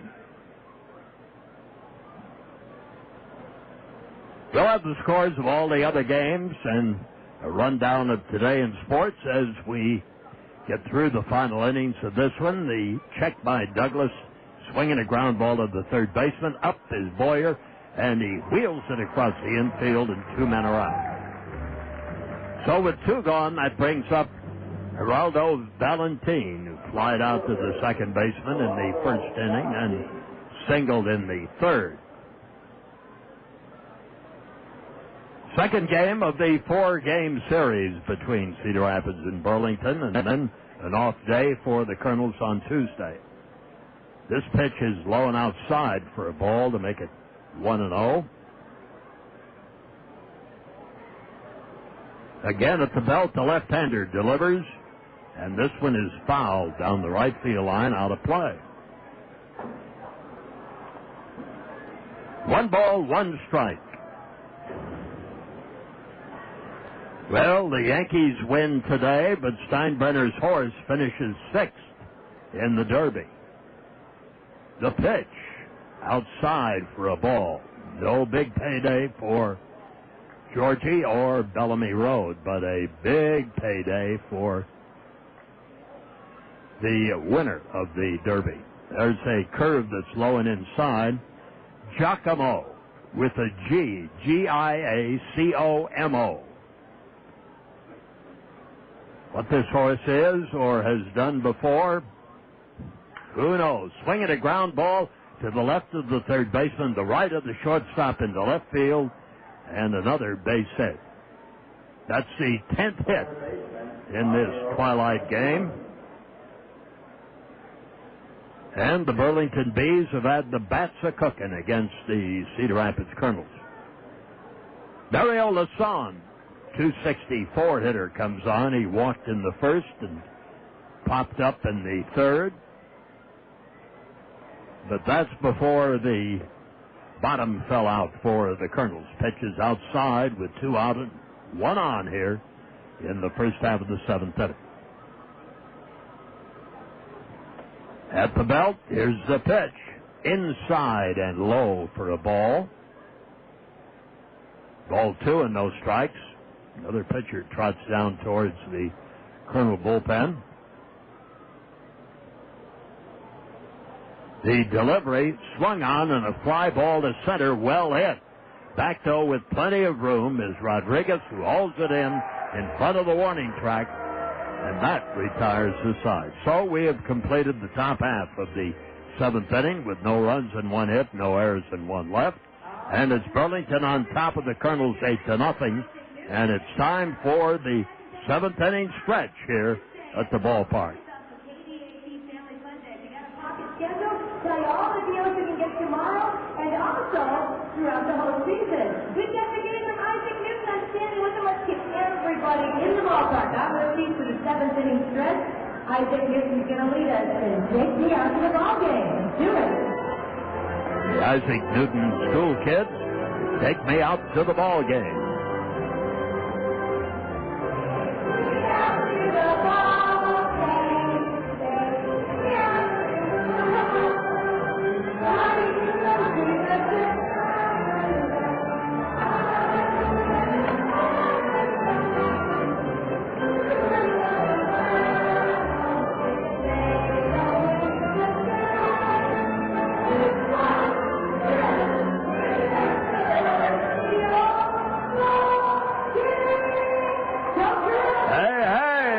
At the ballpark with an 8-0 Burlington lead. Both bullpens are busy. We'll be back with the last half of the 7th. You're listening to Colonel Baseball in the Zone. And it is done. We attack at lunch. No, they will expect that. We attack at dinner too. Excellent. They will never expect a second wave of warriors. We must prepare. They will be waiting. With fresh meat and vegetables on a large table. And we will be swift in our actions. Choosing only the finest of their offerings. Piling them high in a bowl. Then cooking them fast on a sizzling grill. And then we eat. Gaze upon your fresh meat and vegetables for the final time. The attack will be successful, and we will be satisfied. The plan is done. What are you guys doing? Oh, hey, Valerie. Yeah, we're just getting ready for lunch at Genghis Grill. You want to go? Yes, to Genghis Grill. Probably no to you two. Okay. She is a spy. And not nearly as hot as she thinks she is. Fresh food attack. Genghis Grill, where Edgewood Road meets Williams Boulevard in Cedar Rapids, next to Gander Mountain. The Dan Patrick Show. Mark Schlereth from NFL Live. He brought some gifts to the table today. It's actually a DVD. He's sort of the Tom Amansky of offensive linemen. That's exactly what I am. Okay, you teach people how to cheat, hold, bite, kick, leg whip. These are. I made a series of DVDs in the off season. And so did Paris Hilton. Right. Well, The Dan Patrick Show, weekdays on ESPN Radio.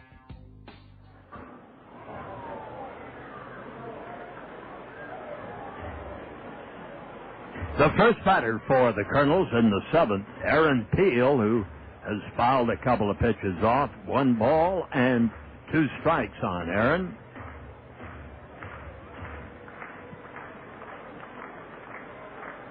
And Luis Cota, the pitcher. There's a swing and a miss. He struck him out. And Cota has been very impressive with a one-hitter. Kansas City Royals put a bunch of money in this young man who is 20 years of age and already a millionaire. 9th strikeout, 16 straight Kernels that he's retired. That's excellent, excellent pitching. Greg Atenzio is up in that B bullpen, and Chris Waters warming up in the Colonel right field bullpen. Luis Cota is 6'2", 180 pounds. He's heavier than that. The first pitch is a swing and a miss by Warner Madrigal. Same teams tomorrow at 2 with the first pitch. There's a ground ball to the left side, backhanded by Lucas. The throw in time for the out. 2 men are gone. 17 in a row by Luis Cota. This is going to be Cota's last inning. And what an impressive show. The only hit he's given up, a 2-out single, bashed off his leg by this batter, Ben Johnson, back in the second inning. Ben Johnson, the last Colonel to reach against Cota. That was in the second inning with the Colonel only hit. This one hits his bat and is fouled off to the left. He didn't even swing at it. Cota's pitch was good enough to hit the handle of the bat.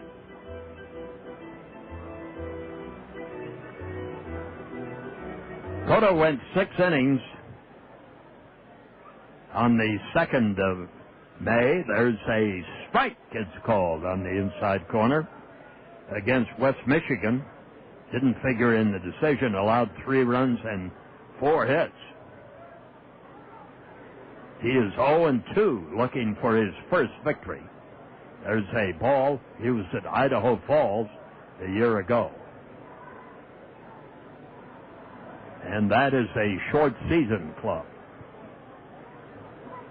Starts in June and goes until August. The pitch just inside for a ball, so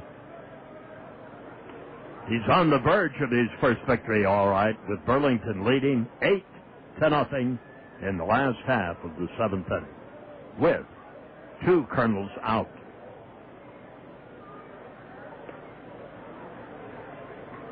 Ben Johnson, the first baseman, hitting .238, has had 2 home runs in the last 2 games. Swinging a line drive off the glove of the first baseman into right field. Johnson trying for 2. Here's the throw. He's safe with a head-first slide into second base.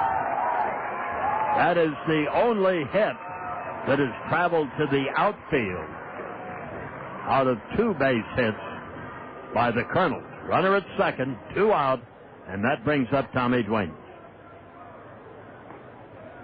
Ben Johnson has both those hits. So Cota has been no mystery to the switch-hitting first baseman of the Kernels. But for Tommy Duenas, he struck out that in the 2nd inning, and obviously has not had a hit. 8 runs, 10 hits, Burlington, and no errors. Cedar Rapids, no runs, 2 hits, and 4 errors. Now the stretch, the look, and the pitch. Curveball is inside for ball 1.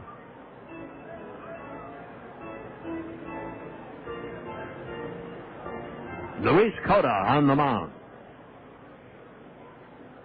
At the belt, here's the pitch.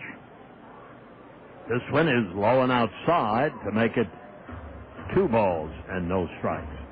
So the young man apparently has just about hit the wall here after 6 2/3, in which he gave up 1 hit. Now he's given up 2 for the entire game. At the belt, Cota looks, fires, and it's inside for ball 3.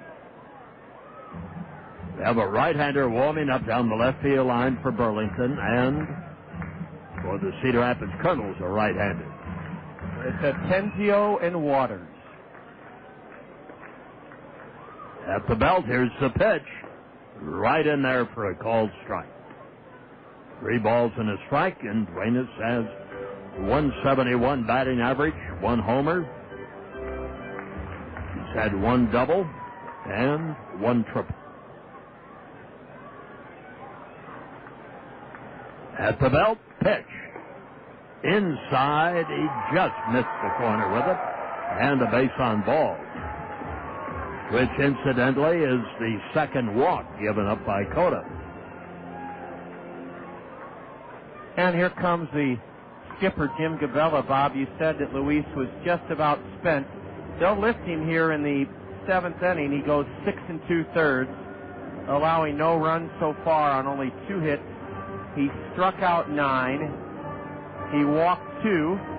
And Greg Atenzio will come into this ball game.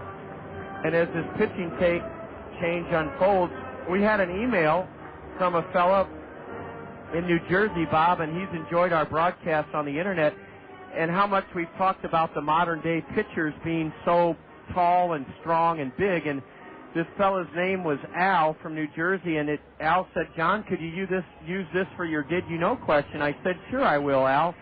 So we asked, did you know that despite his lack of size at 5'10", 155, Detroit's Tommy Bridges posted 3 straight 20-win seasons for the Tigers, 1934, 1935, 1936. Tommy Bridges, just 155 pounds, 5'10". Charlie Gehringer, who played second base behind him, said that Tommy Bridges had one of the best curveballs he ever saw. And we thank Al in New Jersey for emailing us. Al is in his 80s, but Bob, he remembers Tommy Bridges at 5'10", 155, posting 3 straight 20-win seasons for the Tigers in the heart of the Depression in the mid-30s. And in those days, that meant that Tommy Bridges undoubtedly, in 20 victories, had at least 18 complete games, at least. You bet. Maybe all 20 in the win column. Yeah. Well, Al, thanks for that revelation. I did not know Tommy Bridges was that slightly built, 155 pounds. Bob, he'd be mistaken for a water boy today. Well, another fine left-hander at Detroit, Prince Hal Newhouser, was not exactly a giant. And he won 2 MVP awards, I think. That's how good. He was terrific. Here's the pitch. Low and outside for a ball on Billy Boyer. This is Atenzio. Gregory Alonso Atenzio out of Phoenix, Arizona. Swing and a miss by Billy. We have 2 out in the last half of the 7th inning. Atenzio selected in the 10th round of the 2002 free agent draft. He was at Burlington for a time last year, quite a time, as a matter of fact. The pitch, swung on, ground ball past the mound. Second baseman Falu charges, makes the throw in time to retire the side. No runs and 1 hit. There were no errors and 2 men left on. We've completed 7 innings here at the Vet. And after 7, Burlington is out in front with a score of 8-0. And you're listening to Kernel Baseball in the Zone. I'm a ninth-year college senior. I need 2 more credits to graduate. I've needed those credits for 5 years. Sure, I could take ceramics, cooking, Yiddish, done. 2 credits right there. But no, I choose to stay in college. Go State! Go State! Let me tell you something. You're jealous of me. I gotta rest up before the pep rally, know what I mean? Oh, wait, you don't. Go back to college with ESPNU and ESPNU.com. Division I football and basketball matchups and major college championships. Never graduate. Selling a home is a lot harder than I thought. I need help. Got any suggestions? Oh, yeah. Call Coldwell Banker Hedges. They're the best in Cedar Rapids. They've got over 85 agents. How do I pick the right one? Call Coldwell Banker Hedges at 378-8760 and ask for Nancy. She's the relocation director, and she'll help you choose the best agent for your needs. Thanks. That's exactly the help I need. Don't think me, think Coldwell Banker Hedges. They're the ones who will make the difference. Call Coldwell Banker Hedges Realty at 378-8760. North Country Steakhouse will open early on Sunday, May 8th. So whether you're planning a big family get-together for Mother's Day or a graduation party, call us today and make your reservations. Treat that special person to North Country's delicious steak, seafood, and chicken and all the fixins. We'll be open at 11 a.m. so you can start celebrating early. That's North Country Steakhouse, home of the best steaks around. Make your reservations now for your May 8th celebrations. North Country Steakhouse on Flares Ferry Road in Cedar Rapids.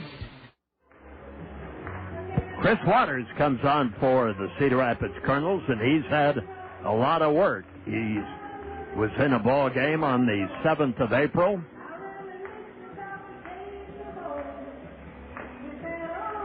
And he's been in now 10 games since that time. So this is his 11th appearance of the year. Jamie Douglas went 2 2/3. The lefty gave the Bees no runs, 3 hits in those 2 2/3. Jamie struck out 2 and walked 1. As Bob said, Waters on for the 11th time this year, 0-2, a 3.52 ERA for right-hander Chris Waters. We've been telling you about the fabulous buffet that will be out here tomorrow on Mother's Day. That is a special promotion by the Cedar Rapids Kernels.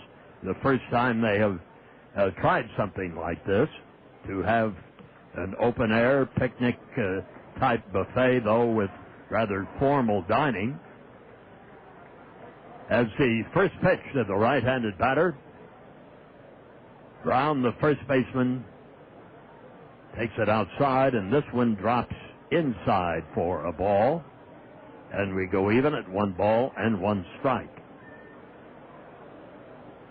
Scoreboard corrects itself, and here's the pitch. It's a knuckler. Gets away from the catcher.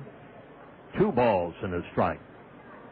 Interesting promotion, John, by the St. Paul Saints tomorrow for Mother's Day. You know, they have a history of Beck promotions. Yes, Mike Beck, following in the footsteps of his dad. I'm reading a book by Mike now. The title is Fun is Good. What is he doing for fun tomorrow? Brown takes a called strike, and it's ball 2 and strike 2. Well, he's starting the game for the Saints at their ballpark as Brown waves at 1 and strikes out. The game is going to start with the first pitch at 5:30 a.m. Tomorrow morning? Tomorrow morning. So the brunch must be after the game. Well, he isn't serving a brunch. Oh, okay.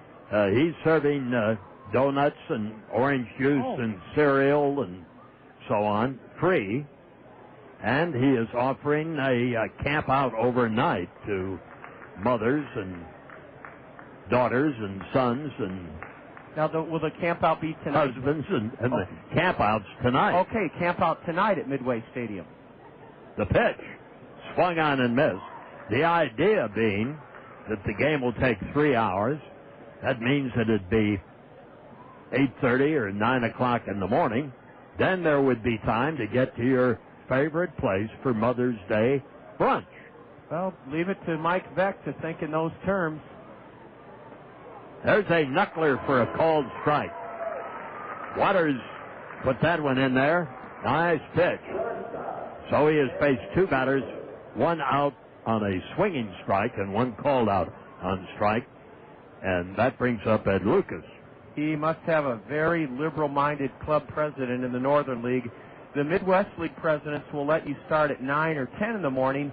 I'm not sure Major League Baseball or George Spelius would allow a 5:30 a.m. start, but Mike Veck owns an independent league team. Essentially, those guys are indentured servants. They have to do whatever the owners say, or they're out of baseball. There's a swing and a foul back to the screen after taking the ball outside. 1 ball, 1 strike. Well, they'll play it when the sun comes up then. Actually, they'll start with the lights on at 5:30. Here's the pitch. Outside for a ball. Well, leave it to the Vex to do something out of the ordinary. Yeah, here we are in Cedar Rapids, Iowa, thanks to you hearing about it, Bob talking about it. And that's Mike Veck's first rule is don't buy advertising, create publicity by people talking about you free. He doesn't have an advertising budget. He does promotions that get the media to do his advertising free, and he learned that trick from his dad. Well, his dad had all the tricks. Yeah. Here's the pitch on its way inside, and it hit him. Hit by a pitch ball. That's Lucas's at-bat here. Bob, one promotion I wasn't familiar with until recently that Mike Veck's dad, Bill, did. A lot of people know about Eddie Goodell, the midget that came to bat with the number 7/8 on his back.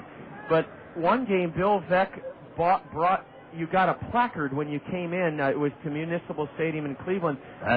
He did that in St. Louis, too, with the Browns. And you as the fan got to decide with your placard, steal or sacrifice or swing away. You were the manager as the fan.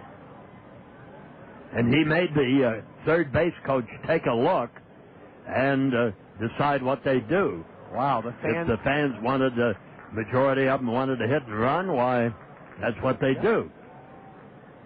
Because the Browns in those days didn't make any difference anyway. They couldn't win anything. Well, that's when they did have Eddie Goodell playing in the outfield. And also, you were asking me about the talent pool in World War II. Yeah, when Newhouser won the 2 MVPs. That was part of the watered-down talent. Goodell could play. Even for a midget? Yes. Okay. He had Pete Gray playing center field, and he had one arm. I do remember Pete Gray reading stories about his heroic big league career. And it wasn't like Jim Abbott, the pitcher with the Angels in the 80s out of University of Michigan. Jim Abbott had part of an arm. He didn't have a hand. Pete Gray did not have a left arm. No, and he was playing every day.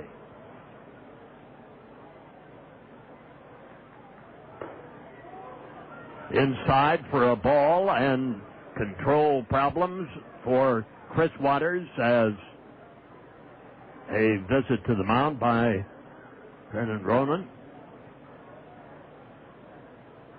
I remember Bill Veck signed a couple of the first black players, and what he thought would happen. The Browns, a couple of weeks before, he signed Willard Brown, and I'll have to remember the second one, but St. Louis has always had a large African-American population. He thought signing those 2 black ball players would really add to his gait. They only drew 200-something fans at a big league game at Sportsman's Park in the the late 40s, and even signing those 2 black ball players didn't help the Browns draw any better at Sportsman's Park. It was a sick operation at the end. It's a foul fly that is taken by first baseman Ben Johnson right in front of the Kernels dugout.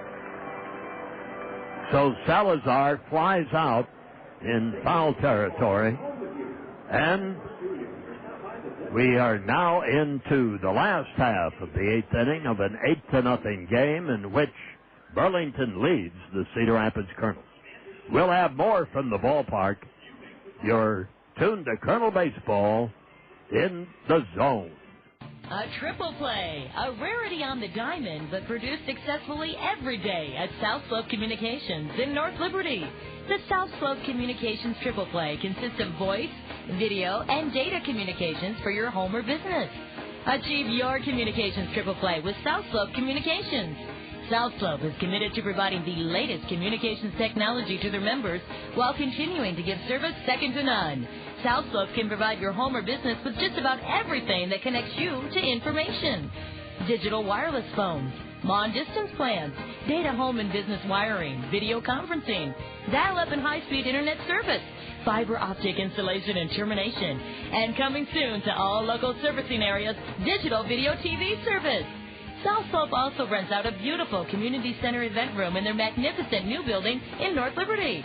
When you need anything in the communications field, select South Slope Communications.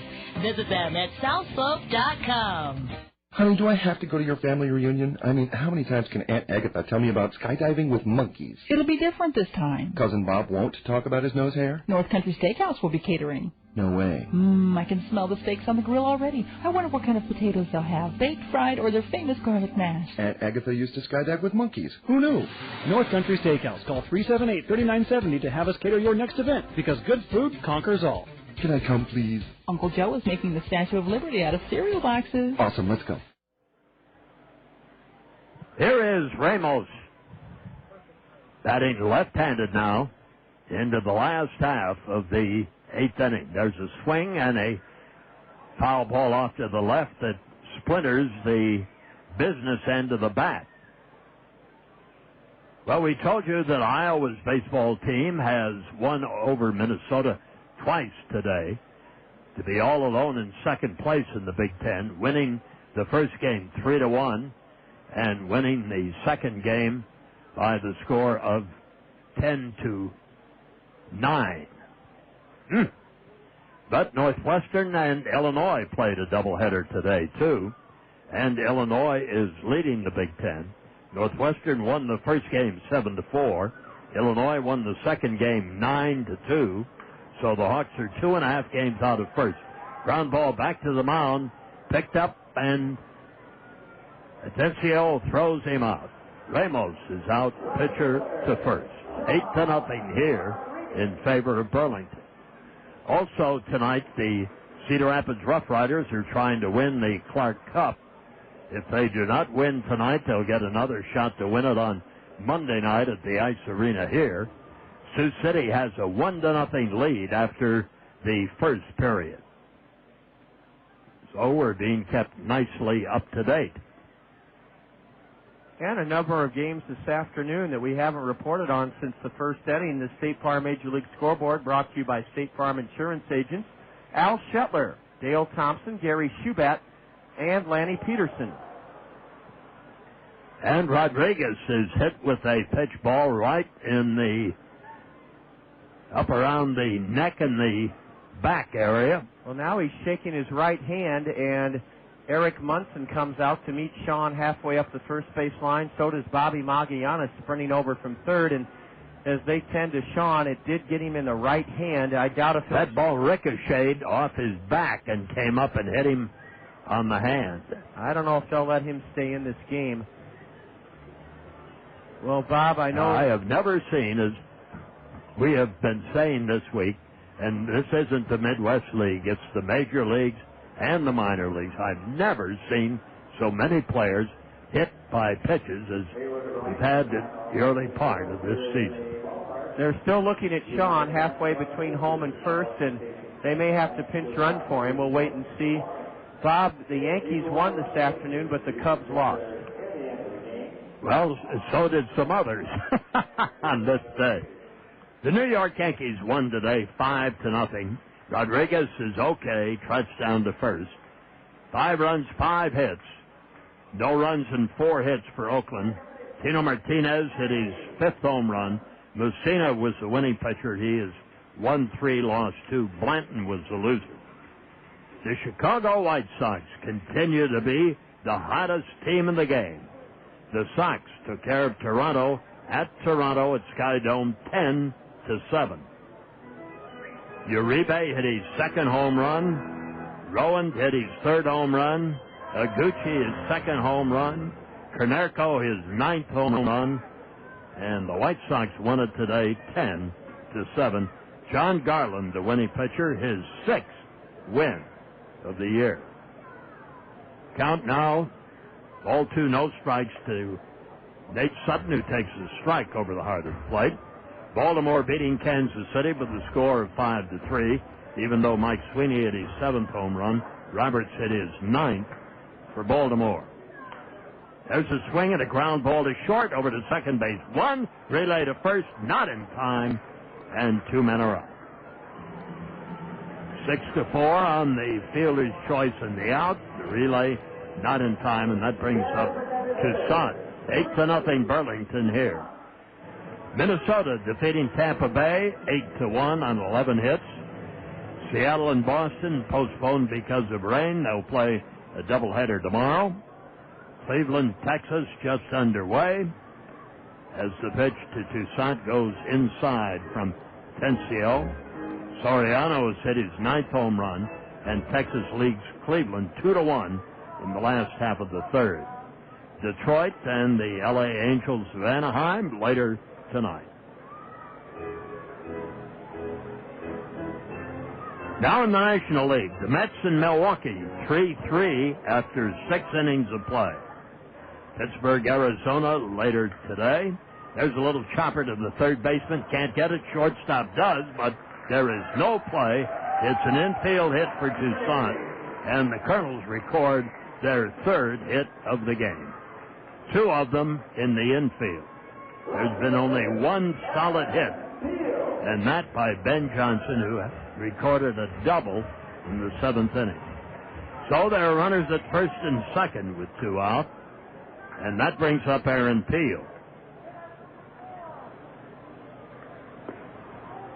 Houston, Atlanta.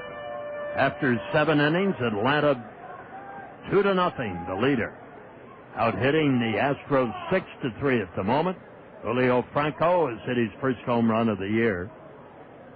As the pitch to Peel is outside, he takes another one wide, and it's ball 2 and no strikes. Florida beating Colorado. This is final 4-1 in favor of the Marlins over the Rockies. There's a swing and a pop-up that's too far back of home plate. It'll land up in the stands.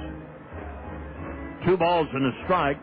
Washington, San Francisco. The Nationals win it 11-8. Falu hits his 3rd home run of the year for the Giants.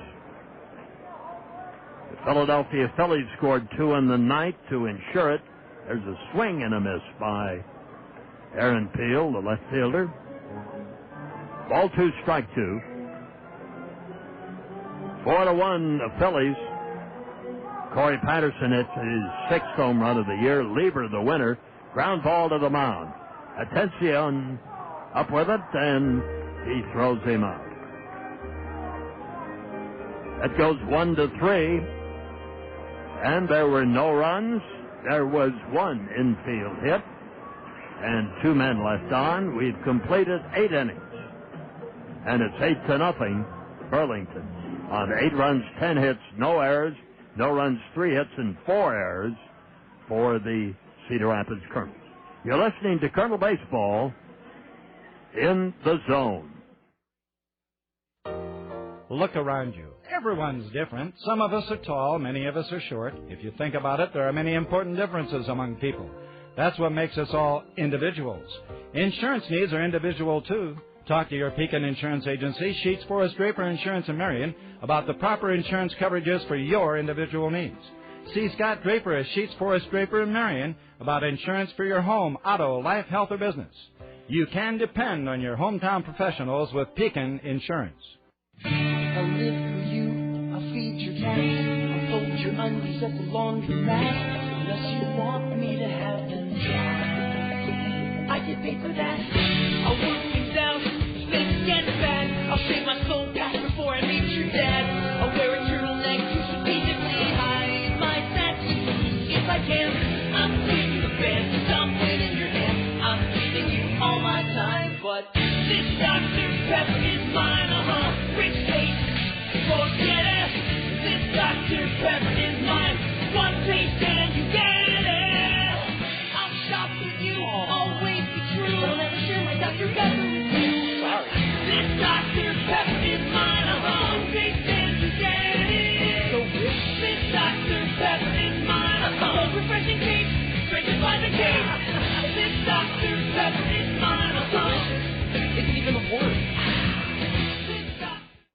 Norman is the batter, and he is hit on the shoe with a pitch, but the ball bounced in the dirt. Rhodey goes out to pick up the loose baseball. That's about as far as Rhodey's running these days, and it's ball one and no strikes, but it's a lot further than yours truly could run. So here's the pitch inside for a ball. Adam Eaton pitched into the seventh inning, and the San Diego Padres have won 6 straight. They defeated the St. Louis Cardinals today 5-4.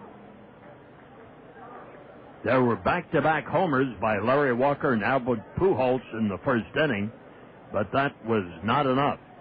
For Pujols, his 7th of the year. For Walker, his 3rd. There's a swing and a foul fly down the right field line. So there is a winning streak that has been extended, that for the San Diego Padres. And Cincinnati ended their losing ways, an 8-game losing streak. They rallied and took care of the Dodgers. It was after 4 innings of play, 3-0 L.A. But then the bats came alive, and an 11-3 Cincinnati win on 11 runs, 11 hits. The Dodgers scored but 3 times. Here's the pitch. Swing and a sharply at ground ball into center field. Norman gets a base hit. He started off in his first at bat in the second inning with a single. 7-run 5th inning. That was the story of this game. And the 5th inning for the Kernels defensively was a mess. Yeah, they were charged with one of their 4 errors, and they walked 4 batters. 12 men came to the plate in that 7-run B 5th inning. 12 batters. There's the pitch. Swung on in a drive towards center field. Getting back there is Rodriguez. He hauls it in straightaway center, well in front of the warning track, and 1 man is out. Runner stays at first base, and Geraldo Valentin comes on.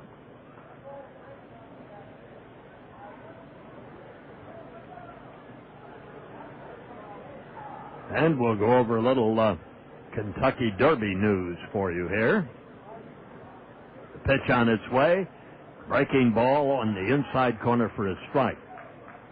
For Nick Zito, he did not win it as a trainer today, even though he had 5 horses in a 20-man race, or a 20-horse race. Let's count the horses, not the jockeys. But still, that's a ball outside. That's pretty good odds. I would think so. 5 out of 20 in the field. Did he show, so to speak? No. Oh, goodness. Giacomo defeated and defied the odds to win the $2.4 million Kentucky Derby. Breaking ball for a strike over the outside corner, and that ends it for Valentin. A called 3rd strike. And that brings up Mario Lasone.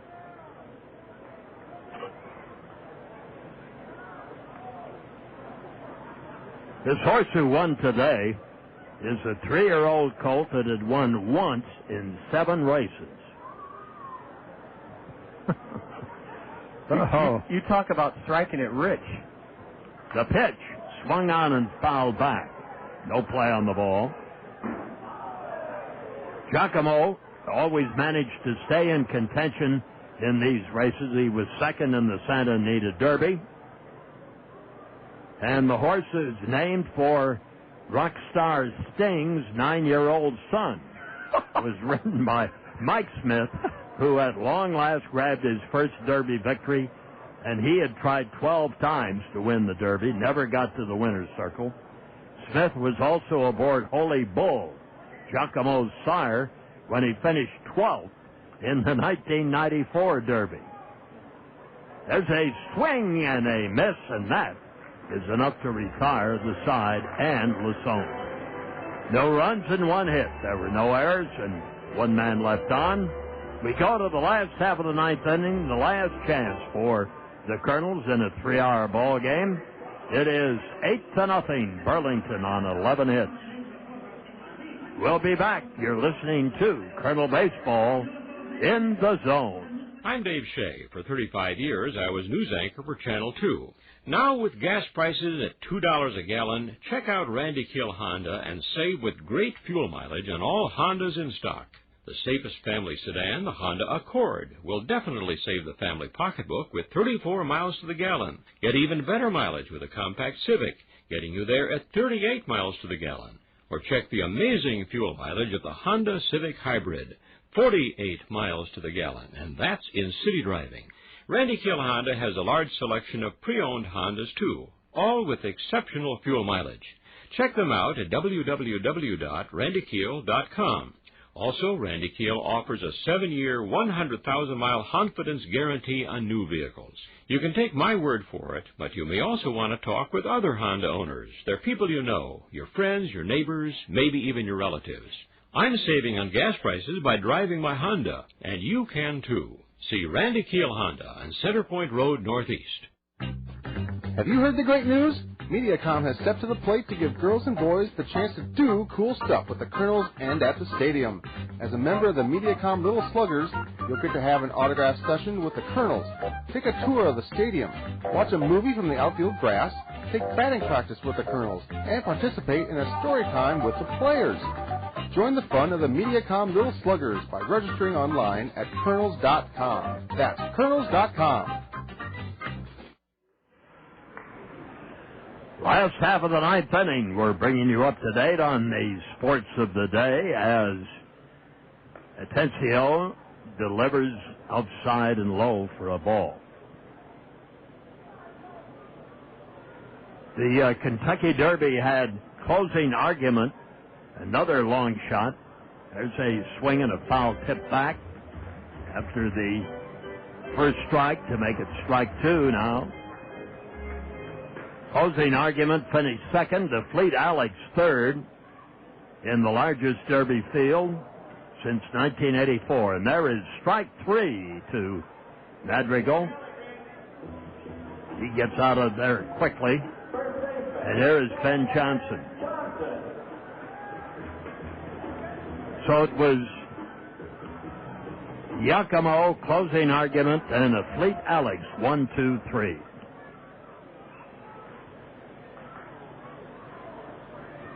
Left-handed batter Johnson with a couple of hits, and there's a ground ball to third. Lassone's throw in time for the out. And 2 men are gone, and one more, and this ball game will be over.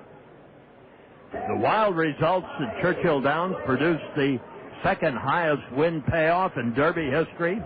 Giacomo returned $102.60 for $2.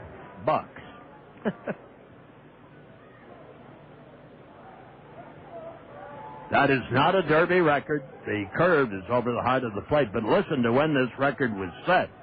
The Derby mark is $184.90 for a $2 bet. And Donna Rail did it in 1913. 1913. Now the stretch. Here's the pitch. Swinging a foul back. It looks, too, like since this was the week of Cinco de Mayo that Sergio Garcia, the Spaniard, looks as if he will win at Quail Hollow in the Wachovia Championship. He shot a 67 today and is minus 12, and his closest pursuers are 6 shots back. Swing and a miss, and this ball game is over. Mercifully. No runs, no hits, no errors, and none left. And it's an 8-0 victory by the Burlington Bees, who certainly stung the Cedar Rapids Kernels with 7 big runs in the top of the 5th inning and waltzed to victory behind one of their bonus pitchers, Louis Cota, who gets the win. 8 runs, 11 hits, no errors. To the Cedar Rapids Kernels, no runs. They're shut out. Only 3 hits, only 1 base hit in the outfield in 9 innings by Cedar Rapids, and they committed 4 errors. Well, Bob and I will be back with the Colonel Curtain call in a moment. Burlington is even the series at a game apiece with an 8-0 whitewash of the Kernels this afternoon and this evening. Colonel Curtain call. Next, this is Colonel Baseball in the Zone. For licensing information, visit www.careonecredit.com. When you're struggling with credit card bills every month, you're not just in debt. Debt's all around you. I see people every day that are on the brink. They're going to go over the edge, and at the bottom is bankruptcy, and we pull them back. The people who provide Care One Credit Counseling Services know how to help you get out of debt and get on with your life, so call them now. 800-233-4985, 800-233-4985. We can help you stop the collection calls, pay off your debt sooner, and save up to 57% every month. You do get to consolidate your payments. You only have to worry about making one payment a month instead of making 3 or 4 or 5. Gather up your bills and talk to the people who can help, to the people who care. Call Care One Credit Counseling today. 800-233-4985, 800-233-4985. That's 800-233-4985. It's time for the Colonel's Curtain Call, right here on The Zone, ESPN Radio 1600 AM. With a recap of all the action, the State Farm Major League scoreboard, plus a look ahead to the next Colonel's game, let's rejoin the voice of the Colonels, the one, the only John Rogers, here on The Zone, ESPN Radio 1600 AM. Well, the Mercy Community Physicians Launch a Ball, growing in popularity. Every Friday and Saturday evening, fans can buy tennis balls for just $1 and throw them out on the field towards hoops, and they can win a Colonel cap or a $25 gift certificate to Genghis Grill or to Buffalo Wild Wings. And it looks like a few people came close, but no winners this evening. The winners tonight were the Burlington Bees, and Bob, one big inning plus great starting pitching from the Bees, and the Colonels just looked very, very flat and kind of overwhelmed this afternoon and this evening. Well, it would seem to me that Lewis Cota was the reason to be overwhelmed because the Cedar Rapids Kernels batters were overmatched.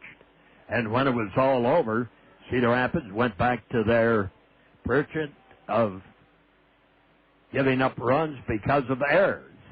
And they have been doing that game after game after game. I believe the total has gone from the start of the season, the first week in April, over 50 errors, hasn't it, John? Yes, we're at 54 errors in 29 games, and we've got to lower that ratio, because we don't have enough offense on this ball club, at least yet, to overcome that slipshod fielding, and that's what cost the Kernels again tonight. 4 errors in our total now 54. So a floodgate of runs, 7 in the 5th inning, and that did end Cedar Rapids. Cota coasted through 6 2/3, then weakened in the 7th a little bit, was replaced, and the relief pitchers took over from there and shut down the Cedar Rapids Kernels without any runs at all for the game, and only 3 hits. And the only ball hit hard was a double pulled to right field by Ben Johnson, and that occurred in the last half of the 7th inning. That was the only hit that went to the outfield, and the Kernels again had the weak sticks against a very, very fine young pitcher who should progress quite well in a short period of time in the Kansas City organization. This was his first win of the year, and I'm talking about Luis Cota, but by the same token, he was with it tonight. I am sure the weather agreed with him coming from where he does, and from there he gave the whitewash brush to the Kernels, who will try to get off the schneid again tomorrow with Mother's Day buffet. Remember, a sumptuous buffet at 11 in the morning until game time at 2 in the afternoon. This will be fine dining at the ballpark under, we hope, clear skies and warm temperatures as the kids get ready to run the bases and have some fun. They'll have more fun here in the next few minutes than the Kernels had in losing to Burlington 8-0. Final line score, the Bees 8 runs, 11 hits, no errors. They stranded 13. The Kernels no runs, 3 hits, 4 errors. We left 7. Cota the winner, 1-2. Rafael Rodriguez, the loser for the Kernels, 2-1. It took 3 hours and 8 minutes before a crowd that included the kids that Bob just described running the bases from Isaac Newton Christian Academy, 1,872, saw the Bees blank the Kernels 8-0. Bob, we'll look forward to having you out here for the bright sunshine and great Mother's Day festivities here tomorrow. Thanks for being with us, and let's see if we can turn things around tomorrow afternoon. Well, it should be a better day. The Kernels couldn't have had a worse one than they had on this beautiful evening that turned into a murderous Saturday night for them. So it's on to the third game of the series, with the series now tied at a game apiece, and Cedar Rapids still struggling below the 500 mark to try and combine some defense with some pitching and with a few base hits to eke out a win tomorrow. We'll see if that can happen. Those are the three elements that make for winning baseball. We'll be back in a moment, and we'll enjoy our Access Direct Kernel play of the game here in the zone. This is Kernel Baseball in the Zone. Yes, spring is here. So is the bulky item cleanup in Cedar Rapids. Only specific wood and plastic articles are being accepted. The complete list is on the flyer you recently received in the mail. Be sure to check that flyer before putting out any items for city crews when they come to your neighborhood.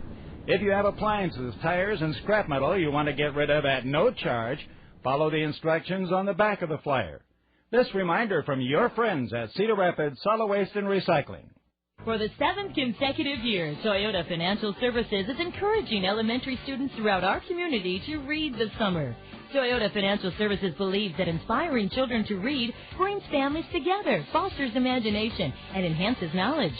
The Gazette shares Toyota Financial Services' belief in the value of reading. That's why they've teamed up to recognize and reward this summer's readers for their fabulous accomplishments.